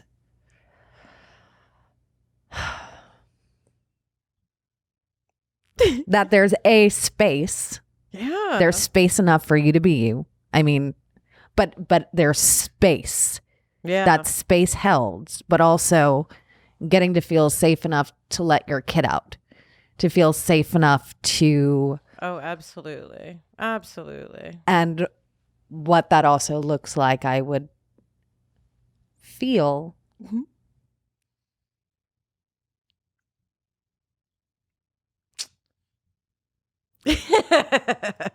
Do tell. If I truly don't believe that I'm worthy of something, then I'm clearly not worthy of something. Well, something I've been trying to dissect is my avoidant behavior, right? Because I always called it, there's a really good book, people out there, at least the ideas, it's simple, but the ideas are good, called Attached, The Science of Attachment. So it talks about... Yes, attachment theory. Attachment theory, yeah. So it talks about, are you insecure? Are you aloof? Are you this? And I tend to, of course, I love an aloof man. Please reject me. It's guaranteed that you'll reject me. Or used to, I don't anymore. But I always assumed I was insecure, right? But when I really looked into it, I was like, no, well, sure, insecure, sure, all those things, but avoidant. That's what I am. Yeah.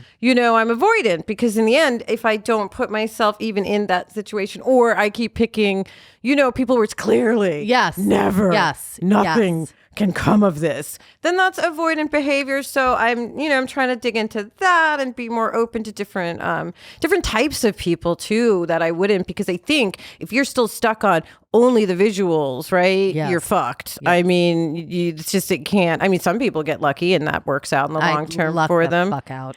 You did. Oh yeah. She's like, my wife is beautiful. I mean, she's the most fucking stunning woman I've ever fucking seen in my fucking life. You have to be attracted to what you're attracted to. Like when they were talking about Keanu Reeves being lonely, which isn't really true, but I was so thirsty on the Twitter thread. I was like, I will make him. Me. In fact, wait a second. What? In fact, I was driving this was years ago in Santa Monica. I was in my car and I looked over and there's fucking Keanu Reeves in a Porsche. Oh my God. And we smiled. And then I was like, don't follow him. True. So I had to like what I said in my thing was like, I feel like I died. I lost a Time Lord life because I died because he smiled at me. And then like I had to remind myself, like, don't follow, because I'm Scorpio. I got boundaries. You don't do the crazy chick shit. Yeah. But I don't know why I think he's so that's just looks alone. I've never met him, right? But he's so, to me, he's a lovely dude. He seems like it. He's a lovely dude. And he's got some flavor. You know what I mean? Because I as I grow older, it's like I need some flavor in there. I want this I feel like this is being put out and manifested. I'm like, I'm gonna talk about it. I don't care if it sounds thirsty. Like I'm so desperate for you to go on a date with Keanu Reeves. We could talk about motorcycles. How many cc's? Books, you publish them. You know what I mean? Yeah.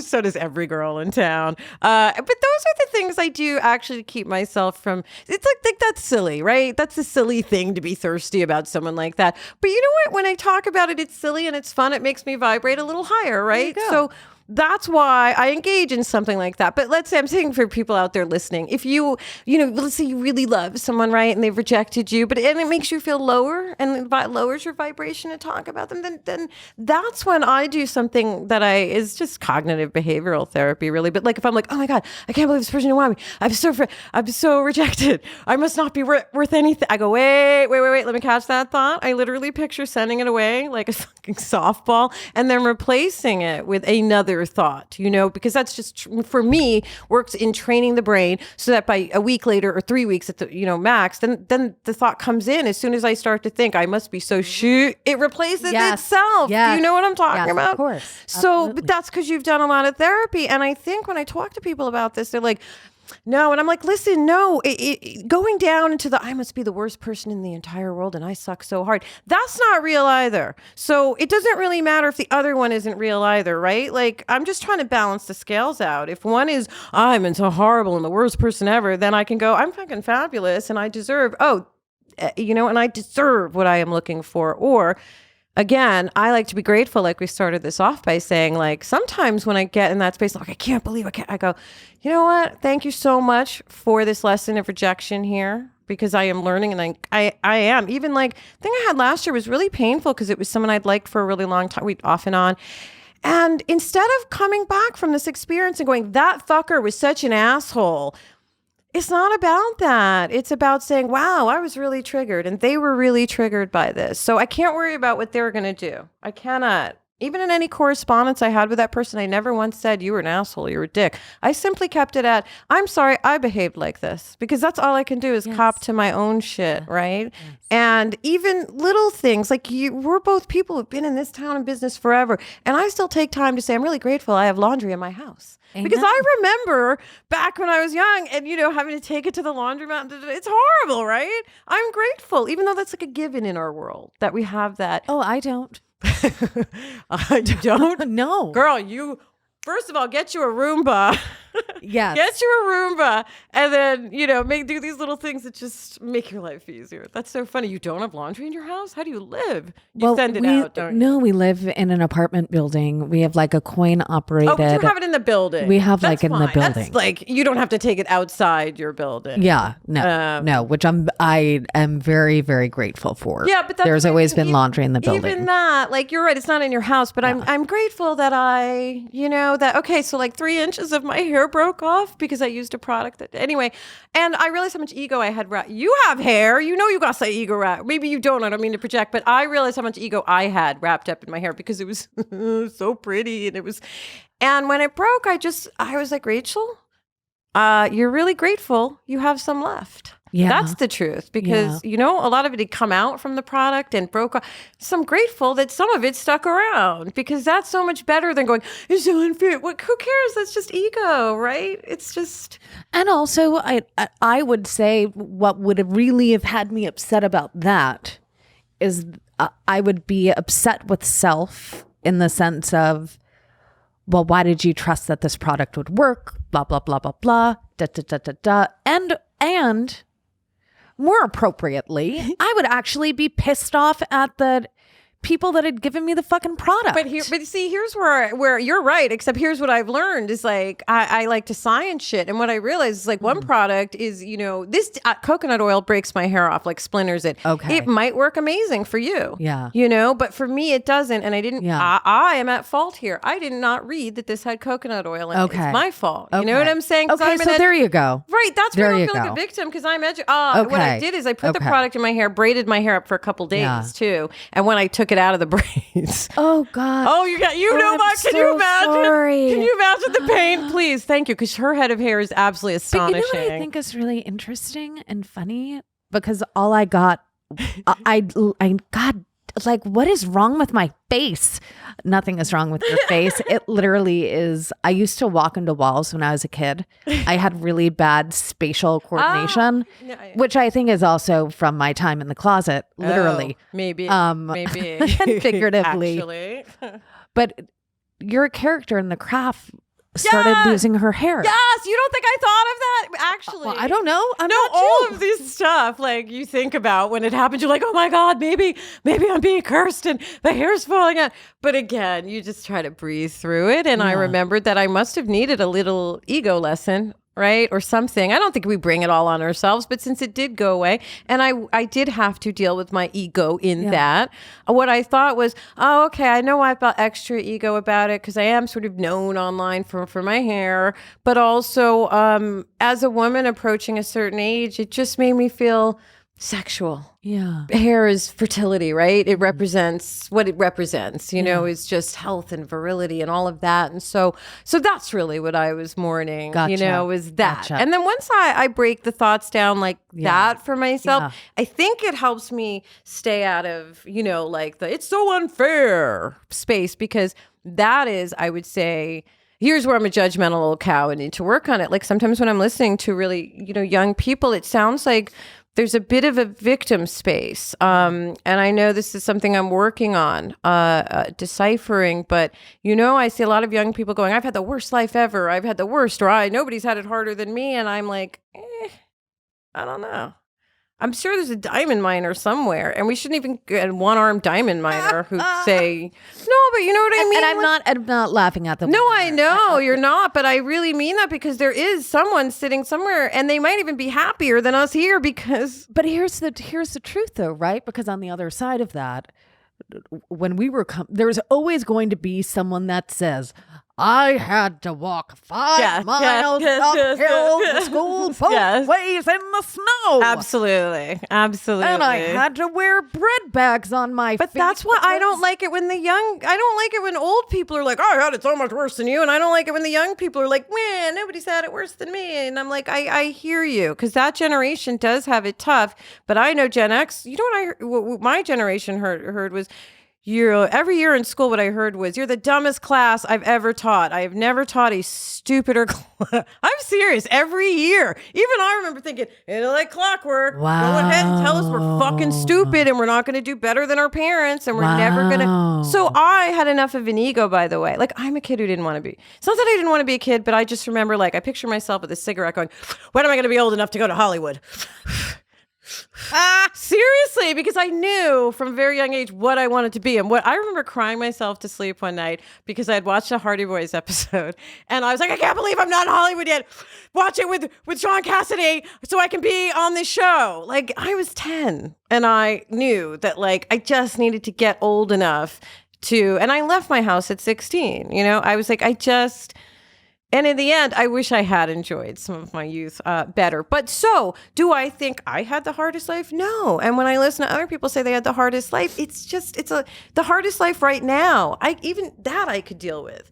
You're having the hardest time ever right now of anyone? Yes. But the hardest of anyone ever, especially when you're like, you're a white chick and you're talking to me how you went to your school class and the car you got. Fuck off, honey. Not that money makes it have a better life, but I was like, how can you say you had the worst life ever when you're talking about your, I don't know, the fact that your parents, paid for college or loved you enough to give you braces or whatever.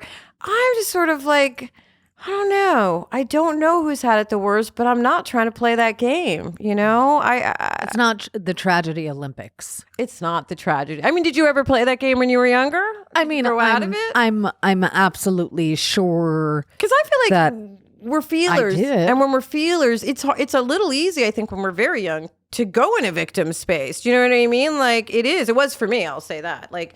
It's a little not fair that this is happening, but I always had the wherewithal to go, it doesn't matter if it's not fair. I just have to figure out what to do. And I know it's never, it's if A is where I am now and B is the destination I'm going to, it's never A to B, it's A, Q, W, C before I even get to B. So I kind of knew that going into it, and that's helped keep me balanced, I think. I don't know. I wonder if I'll be able to maintain the equilibrium I have now once I start acting again more, because it'll happen. You know what I mean? I think I'll start acting again more, and I just hope I can keep that equilibrium, because I'm going to admit this to you, and I'm a little embarrassed to say it. I remember, I'm not surprised I had a break from Hollywood and everything, because I remember saying to a friend, maybe 15 years ago, like, I don't know, like, there's nothing to do, and it's not that I thought this, it was the world I was in. There's nothing to do but go to lunch and shop. How fucking lost do you have to be to say that? Do you know what I mean? Yes. And also I feel like we were that 15 years ago was a very different time. That's what I'm it was a time of juicy couture, all this stuff that was so superfluous and the superficial. It was the height of... It was of capitalism. That's right. It was Paris Hilton and all that stuff was becoming. So I felt lost during that time period is what I'm going to say. Because I didn't feel like a matching velour tracksuit was going to make me look good or make me feel happy or whatever it was. And I remember only saying that it's not, I was dulled out. I think I let myself get a little dulled out. And so having a little distance, I was also in the beginning of a severe hormone imbalance, which I didn't know. And if you know anything about that, it's sort of like having a bipolar, a little bit, having a mental something, because you cannot feel happy. You cannot.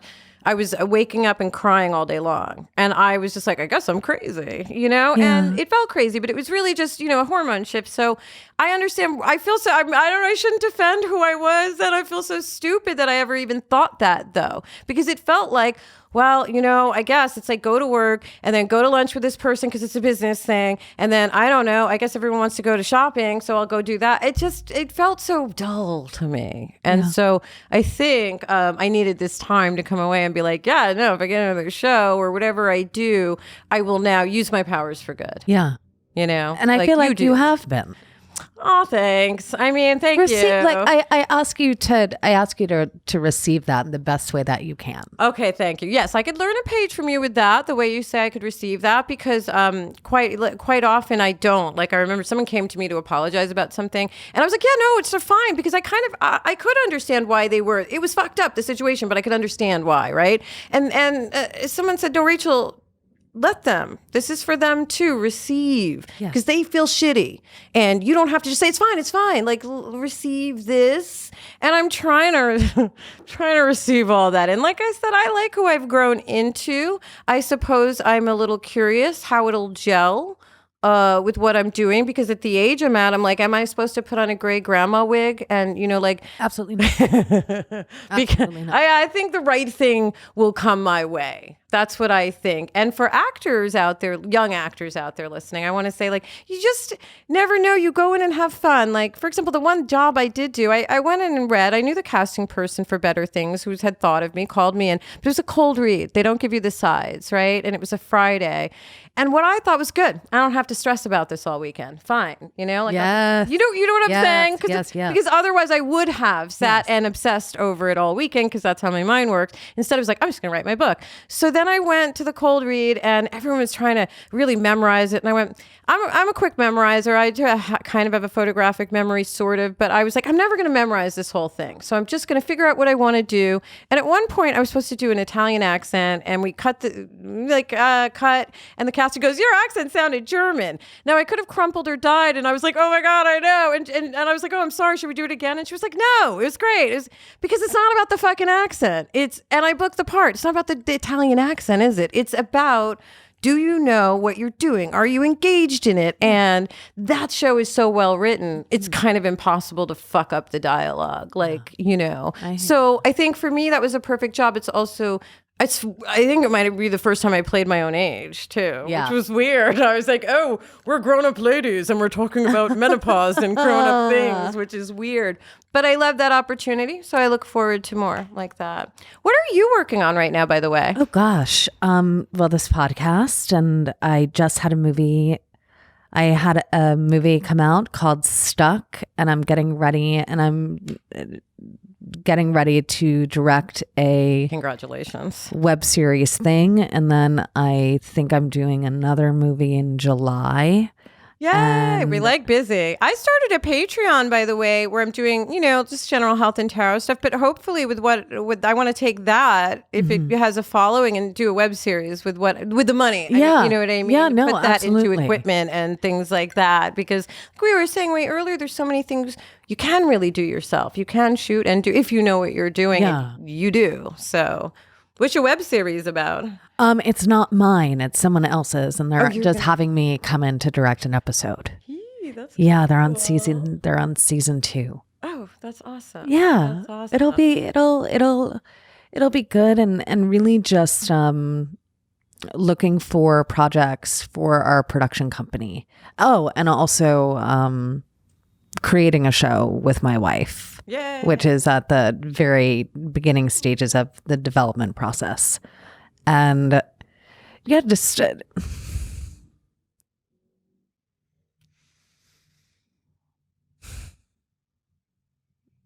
I feel as though I'm going through a transition, and I don't, and more is being revealed without me being very precious Sure. about what I think it needs to be, because the truth is I don't. And really at this point in my life, I feel like the only things that I'm really after are the internal. I'm after joy. Yeah. I'm after feeling safe, feeling in my power, like feeling sexy, and just getting to be, and just being like use me, show me where you desire me to go. And then I get to listen. Motherfucker. Goddamn son of a bitch. What do we need to paint these mics to make you happy, young lady? I mean, What is it we could do? It really is just I just forget. And meanwhile, I'm like, what are you talking about, Heather? What's wrong? What's up with? But you know Is this what? what I'm supposed to do with this mic? I would love to, if you're open. Like, I'm curious to see what is the truth. I do this. I'd love for you to give me a reading if you're open. Oh, sure. Do you want me to pull some cards now, or do you want one like off camera? Because that's either way. That's up to you. I'm gonna pull a couple now. I'm gonna pull a couple now. And you said so you are not giving readings anymore what I'm gonna to say is the general public. Like I needed that apprenticeship, frankly. Yeah. Reading. I needed that apprenticeship, frankly, because I had always read for myself years, and my friends, but I'd never done it for people in exchange for money. Yeah. You know what I mean? Yes, I'd yes, never yes, done yes. it. And I was supposed to play Marie Laveau, who's a, voodoo priest. Wait, is that not happening anymore? Oh, that fucking director. It kind of fell apart. This great script, and then it fell apart, which is so sad to me because it's a biopic. It's not like a horror movie. Set in Louisiana. Set in Louisiana. In fact, that's why I went to do research there last year. And it's part of, I said, where would Marie Laveau be if she was here now? And I was like, well, she would be, doing this. So it was a really good experience. It gave me so much more confidence with tarot, because the one thing about tarot is there is no right or wrong necessarily. There are interpretations, though. And there is a right way to listen to your intuition and a wrong way to try to bend it towards what you want it to say. That's... And that I feel is a good question, right? Because when you were talking about being in the supermarket and hearing that rustling, and then hearing that don't buy the first one, and then you did, and then you were like, oh well, here you go. Yeah. Like, I used to pull cards a lot more than I do now, Right. and I feel for me that fear would be so present. Well, especially when I would do it for myself, because I'd be like, if I had a question that I really wanted to know the answer to. Well, here's what I'm going to say. I'm a big fan, actually, of spreads. Why? Because rather than just pulling, I'm a fan of pull a card a day and using that, the energy. Yeah. I do that on my Instagram stories. I put up one. But I'm a fan of spreads for people because if tarot is the key, then the spread is the roadmap. Yeah, right? So it'd be like past, present, future, mind, body, spirit. Because what happens is if we just start pulling a bunch of random cards, doesn't it start to get confusing? And I would always have the spread, but but even within the shuffling, I'd be afraid. I'd be afraid as to like, oh no, is like my worst thing gonna come? That says to me, well, that's fear, right? Yeah, because you're sitting there in fear about what. It also says to me that there's. Not to be all up in your business, when you first started that, it's like it almost says to me that you knew something wasn't quite right, that you were carrying yourself in a way, and that the cards might show you. Does that make sense? No, that I am picking up what you were putting down. Absolutely. And also I feel as my... Oh, look at the card. I'm going to let you pull one too, but look what I'm sorry. I pulled this while she was talking. Oh, that's beautiful. Yeah, it's perfect for her. For any woman, any man, any woman, but it's divine feminine. So that is exactly kind of what you said, where you're at, isn't it? Yeah. And that's a major arcana too. Yeah. Like in this deck has a few other cards, but we know in a traditional deck there's 22 major cards, 0 through 21, the Fool through the World. And I think Joseph Campbell does an amazing job at breaking down the myth and the hero's journey, which is the tarot, right? Yes. It's all in there. So this is beautiful because... I said, even from when, I met you a couple years ago and you were so lovely then, but your energy is more centered. It's less up here. Yeah. And I need to start doing what you do, which is take a moment to think and gather myself. The way you'll stop, you'll take a few seconds to just think. I'm going to start doing that because that would work for me too, I think. But what I was saying about your energy is... your energy is more down. Oh, maybe because you have a wife now and you're getting laid on a regular basis. But your root chakra, I can really feel your energy is grounded in a way. Yes. And maybe that does come too from like dealing with your mother, right? And having gone through that and all those things. But what would you, let's do all right, we will do a full one. We'll do a general. All right. So do me a favor and it's just going to be general, but just think about yourself and your life. That's what I say to people. We don't even have to ask a specific question. I do a modified Celtic cross spread that I got from the Mother Peace Tarot workbook. It is a beautiful spread. It's round, and I think it gives a fuller picture. And so let's see, focusing. Not yours. I'm like, not my energy, your energy. All right, do me a favor and split this deck into, we're going to go for 3 piles and then stack it back up any way you like. Do you have a specific hand preference? Nope, you can do whatever you want. Some readers do have a specific preference for these things. I'm going to let you do what is comfortable for you.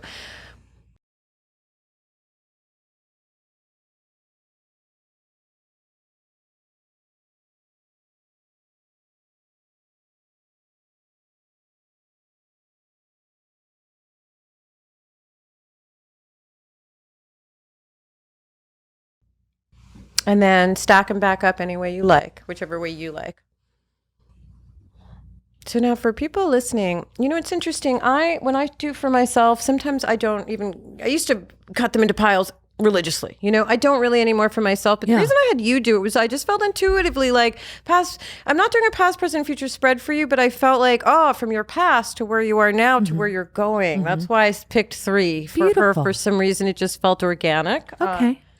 So let's see. All right, hold on. I got to put my mic somewhere where I can still be heard. So Page of Pentacles. All right, I'm going to lay these all down first, and then we're going to talk about them. This is a deck called Serpent Fire, I believe. Beautiful. Yeah, I've discovered her, I think, on Instagram. It's kind of a cool deck because one of the first decks I used when I was young was Voyager, which is a collage deck from back in the day. I use different decks for different moods, by the way. And so what mood is this? This mood is, I think, just general collective consciousness with a slant to feminine. I've just been drawn to this deck lately. Okay, so what I do when I read, by the way, is first, just for people who are interested in tarot, I look and I say, what's the major energy here? We've got some wands. I got wands over here. I have a pentacle in the middle. I have another wand. And the reason I'm saying this is if you know tarot, cups are water, which is emotions. Yes. Water reps emotions. Wands are fire, energy, our inner fiery life. Discs are practical things. And what's the last one? Swords, air. Fine. Of course, I would forget that one. It's so true. So here's what I see. Yes. That we've got the Page of Pentacles, right? So there's a message. I'm not sure if you're waiting about a job or something like that that's coming up. And quite often it could just be information about it. Because I see the reason I asked is she's got 9 of Cups. In the middle of this reading is Page of Pentacles, 9 of Cups, 3 of Wands. So I just look at this and I'm picking up a little bit of her energy and I'm like, there's something, maybe you're waiting to hear about some kind of job thing, opportunity that's going to take you to something else and something in a capacity. I'm not sure if it's directing, acting, whatever, but you've already experienced whatever this is. Like you've already directed before or whatever, but now you're going into this with more knowledge. Because what I'd like to say is the 2 of Wands compared to the 3 of Wands, right? People get confused by those cards a lot because they're very similar. I would say the 2 of Wands is maybe like how I was when I was 18, like I'm going to take over the world. 3 of Wands is slightly older, like, okay, I tried to take over the world. I stumbled a few times, but now I actually know how to do it. So that's what I mean by you have some really good experience. Underneath that is 3 of Cups coming together in a really good way. Star above you. You got a major arcana hanging above you. That's the other thing for readers out there. I say, where are the major arcanas? Now, interestingly enough, she's got some major arcanas on the upper right side of this reading and the Fool.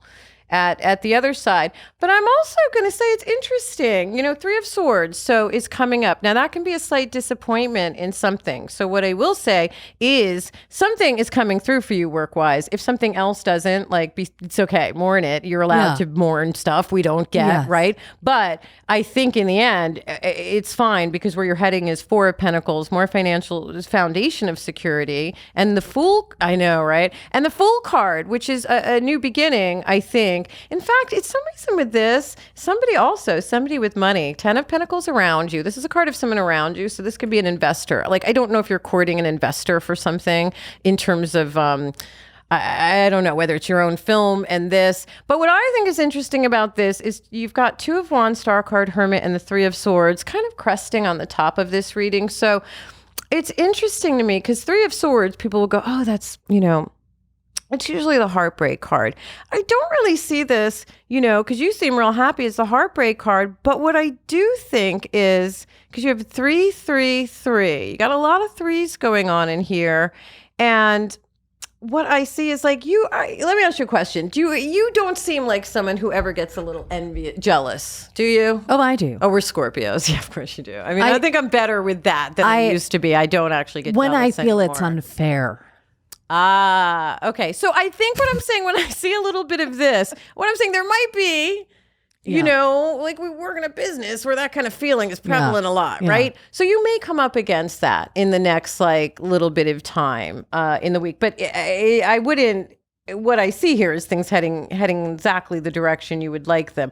It's just a matter of if something comes up that throws you a little off your game, the advice is don't completely hermit away. Okay. There's the Hermit in this position of hopes and fears. So I don't know. It's almost like a little sense of when you stay at home in your homebody, you know the difference between being a homebody and isolating, right? Yes, you do. Yes. So I just see that right there. But I also see, like I said, strong foundation, someone else coming in with the money. So that's a big general reading. That's how I would kind of do a general reading for someone. I would also break into it.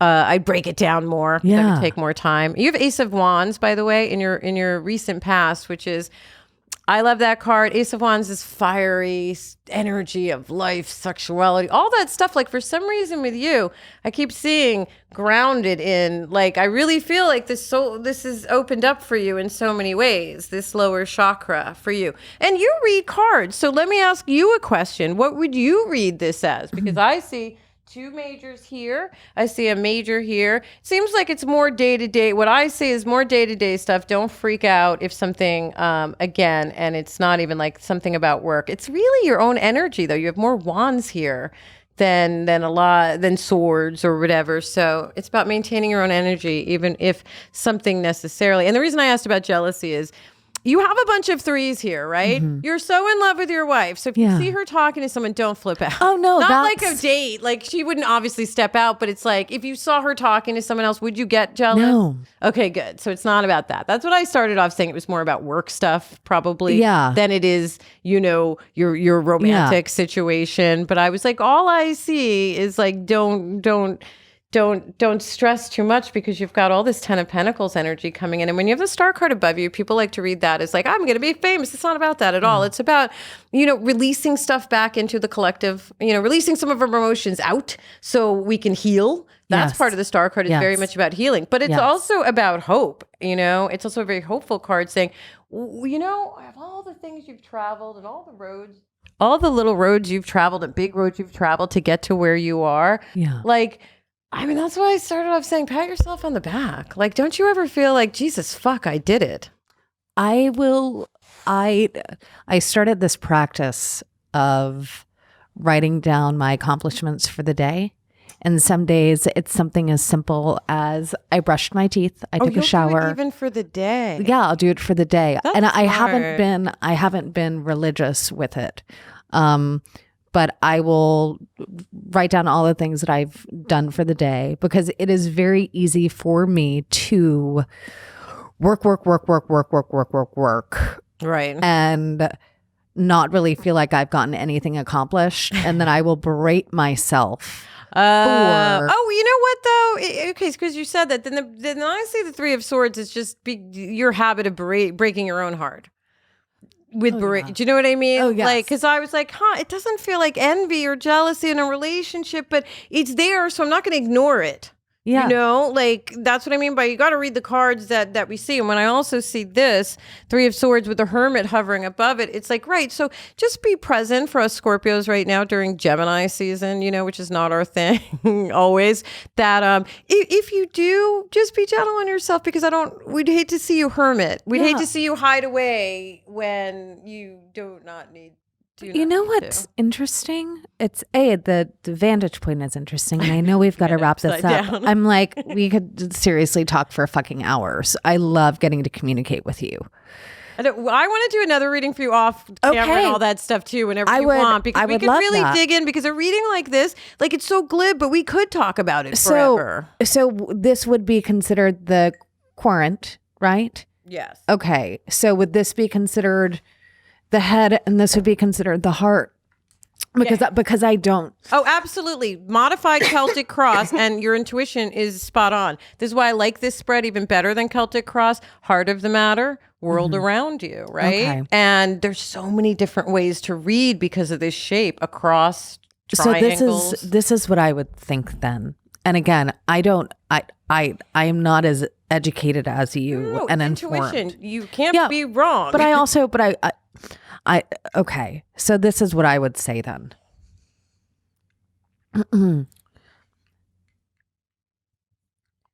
Feeling safe enough to let myself have these feelings. That space is being held for said feelings. Yes. That I'm going to be developing a new relationship with money. Yes. Especially because it's the page, which there's like a childlike energy. Spot on. Nothing can be built alone. And that's why we have teamwork. Yeah, absolutely. And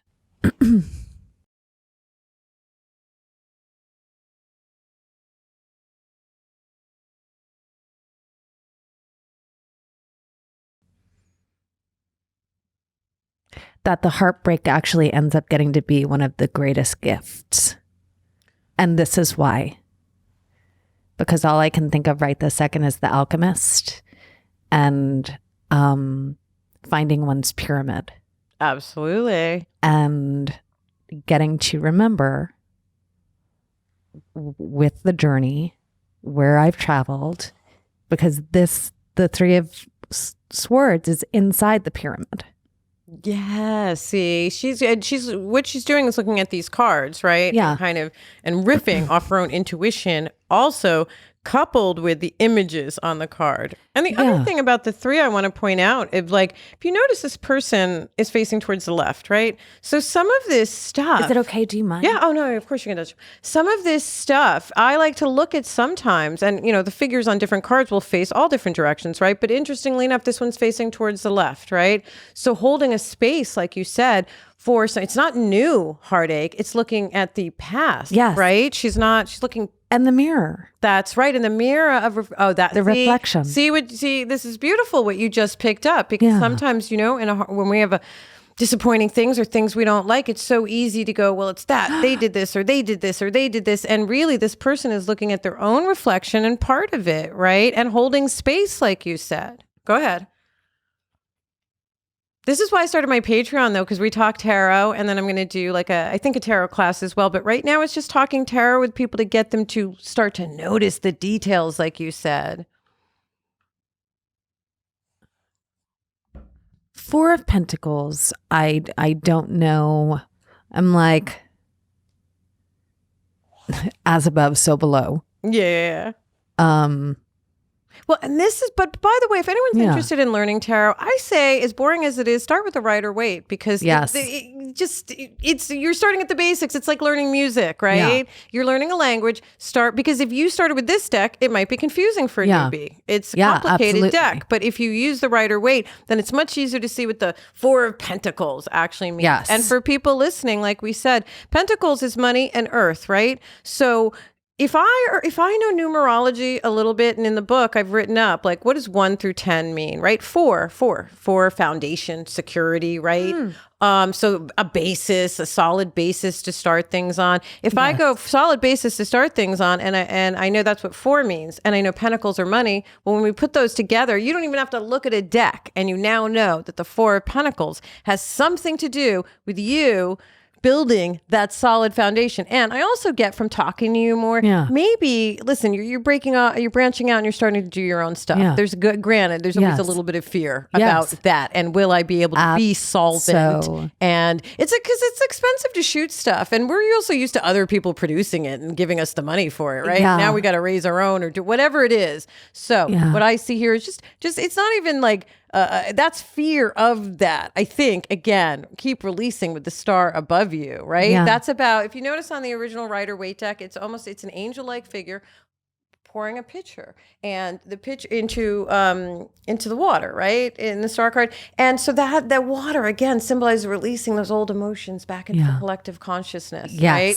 So that's where we're at right now. And if there are any worries about that, which there's not very much worry in here, there's a lot of hope. 9 of Cups is a wishing card. Whoa, I really want this to happen. And like, if I had to do a 2-second reading, I'd be like, you got some really great stuff coming. You really want something good to come in. Don't just be careful of when we let our doubt and our fear, right? Yes. And then, like you said, hold space. Yes. Hold space for that feeling, because we have to feel it. But also remember that sometimes things are just a feeling, and you've come a long way in your hermit crone's journey in life. Trust how much you've learned. Yes. Also, I think you already know how ready you are to be the big director, like you are, right? Do you see that? Because I know for myself as an actor, I used to fear doing other things. I thought, I can only be an actor, right? Yeah. I don't think you have that same fear, but I actually... No, I have and I'll talk about this with you off air. Yeah. But that's the problem with tarot readings, right? You start to get into people's shit, which is why I don't really like to do them out loud. And here's the truth, is that, like... I will share more about it at a later date publicly, but I'm like, oh yes, oh fuck yeah, this makes complete fucking sense, and this is perfect, and this actually isn't something that I need to be afraid of, because here's the other thing too, the box is open. Yeah. Meaning that you can see in the box. You could see in the box. You could also get out of the box. For someone else, let's say they were dealing with actual romantic heartbreak. This is just saying, you could turn around and leave that box, right?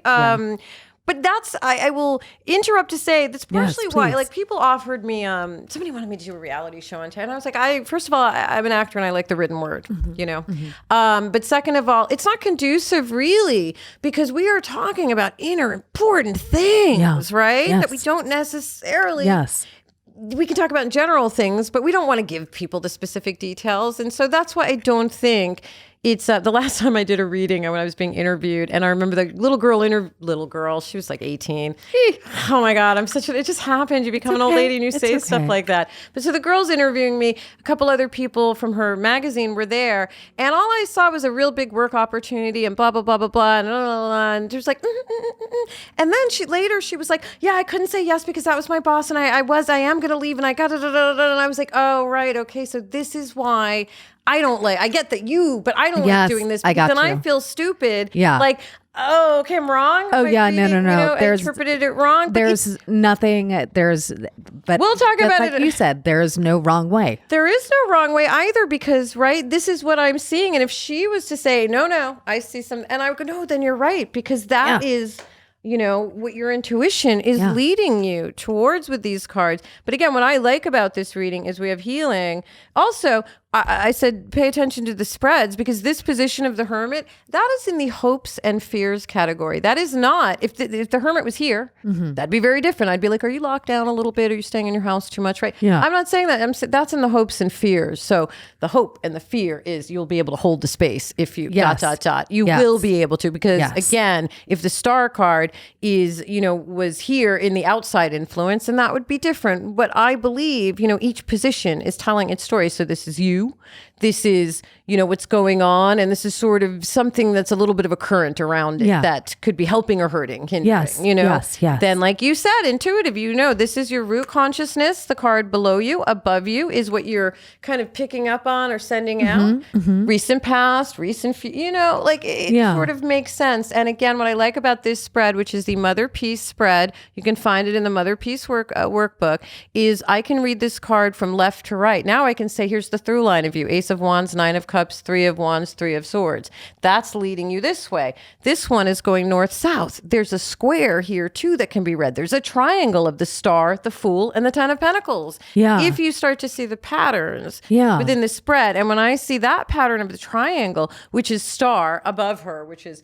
So it seems to me like, I don't know if you're not like things were not great, but it's like almost like you're still now processing and healing from like pre-wife or some of the situations that maybe the 15 is still being not like you're still processing that, but above you is this beautiful healing energy, right? Yeah. Over here is money, attracting money, 10 of Pentacles, and then over here is the new beginning with that new money. So it kind of says to me, just like on a glib way, some of the healing that you've done around that, going that low, 2015, right? And the healing around it is actually going to pay off big time. In fact, you know what I get for you is like, if you're ever, not like I get, because Heather could do whatever she wants, but you ever watch that British show, My Mad Teenage Diary, My Mad Fat Diary?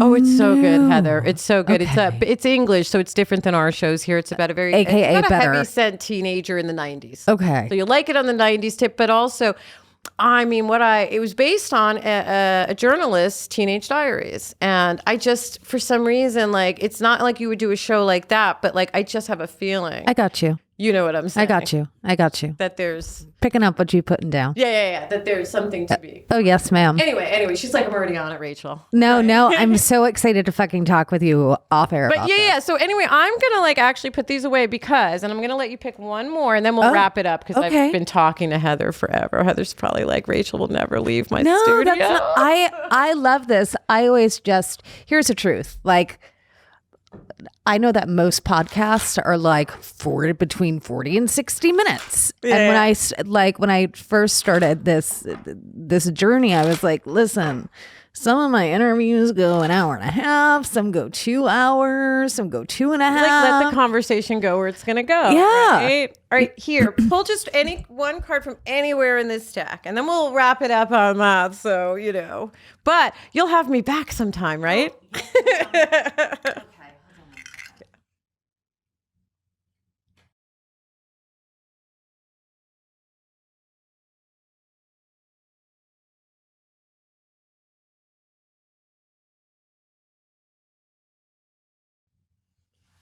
Okay, what is it? Oh, I like Knight of Wands, and you had some wands in there before, right? In your other one, and what I always say with cards too is ignore the sexuality or the gender of the person on the card, right? It looks like both.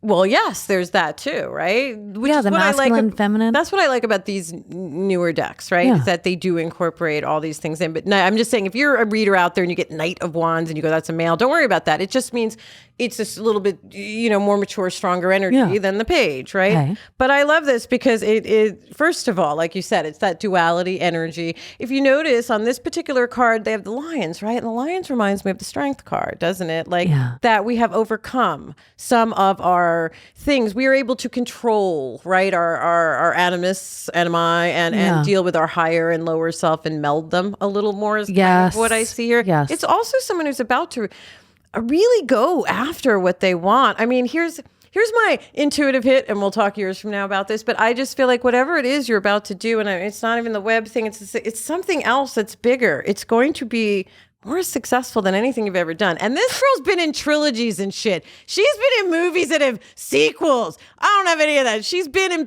she's in huge things. So I'm saying, I think this is your thing. Your time, Yes. your thing. Does that make sense? It's not the smarter than the lead. I'm here. Yeah. It's your. Does that make sense? It's all about your thing, right? And I love that for you because it also says to me, it's not just a business decision, Pentacles. It's not just an intellectual decision. It's like, I have to do this. Yes. This is the next evolution It's of you as bigger an than me. artist.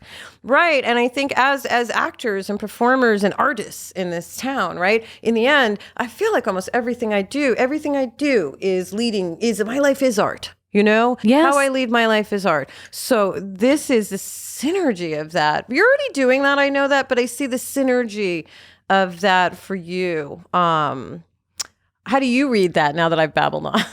Oh man, I talk a lot. I love it. I'll say I appreciate your patience with me, by the way. Oh my I gosh. do. Well, what's interesting is that lions have been making frequent appearances in my dreams in the last few weeks. Really? Yes.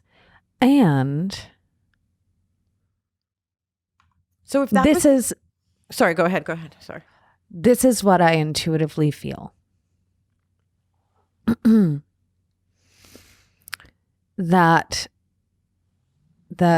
holder of all things, that knower of all things, that nothing is all black, nothing is all white, that there is an equanimity between the polarities, and that I'm safe and I am taken care of and I am protected, and I get to see that the lions are sitting in the foreground and they're just chill as fuck. No one is roaring. Like the male lion looks a little less attentive and looks a little more chill than the female lion. It's like the mama just like always on the lookout, and there's like a feistiness to her more than the male. Like the male seems like a big gentle giant. And which I like that you said that, considering you've been like, get this big black dick of a mic out of my face the whole time. This is like, yes, there's gentle male energy that's not aggressive. You know what I mean? That is safe. I mean, the only thing that's aggressive is my face. I'm also like, oh, that little like whatever, it's fine. But I also like recognizing that if you look, the male's eyes are closed. This guy's just kind of chill, whatevs, and the female's the one that's keeping watch. I love that you understand how to parse these cards, you know, because it is a language, right? So when she is looking at these little details and putting them together, that is the story of tarot. Now, someone else could look at this exact same card, know all the same things, but be upset maybe that the male has his eyes closed. Like they're going to have a different response because of what they are going through. Yeah. And that's kind of getting in touch with your own intuition. How we read them is going to be different. And what I see also for the Knight of Wands, like I said, Knight of Wands is about expanding. Wands are about expanding your energy out. So for the girl who is an actress and knows how to expand out, but then goes back in when she goes home, which you are, this is about, but finding that balance between expanding out. I'm going to encourage you to go out more. I hate to say You got it. I do. Done. I do. I'm going to encourage you to leave. Do you know what's so funny? I'm going out tonight. Good. I'm going to have you ever heard of this? It's a musicless dance party. Oh my God. Wait, did Kate Comer invite you to that? There's going to be a tall black girl who's like 6'7" or 8 or 9 there. Say hi to her. She's What my is her friend name Kate. again? She's my friend Kate. She's an actress. And she sent a thing out about that. And you're going to go Tonight. It seemed like here's how I love that you will do that, because I'm the kind of Scorpio that's like, that's my nightmare to be in a I get so I have the Elaine. crowds. Oh, I've like literally just I've got that. Oh yeah, on top of it is like, I'm a black girl who doesn't have that much rhythm. It's so hard for I me. have rhythm. I know. I bet you have have rhythm. But I'm like, but you don't mind doing that in front of other people. Like that's why I noticed I asked you the same question about ayahuasca, right? So I have a thing about it, which is you did it with other people. Yeah. Like I don't feel safe with other people. Oh God, I'm gonna go home and contemplate that. that is a good contemplation.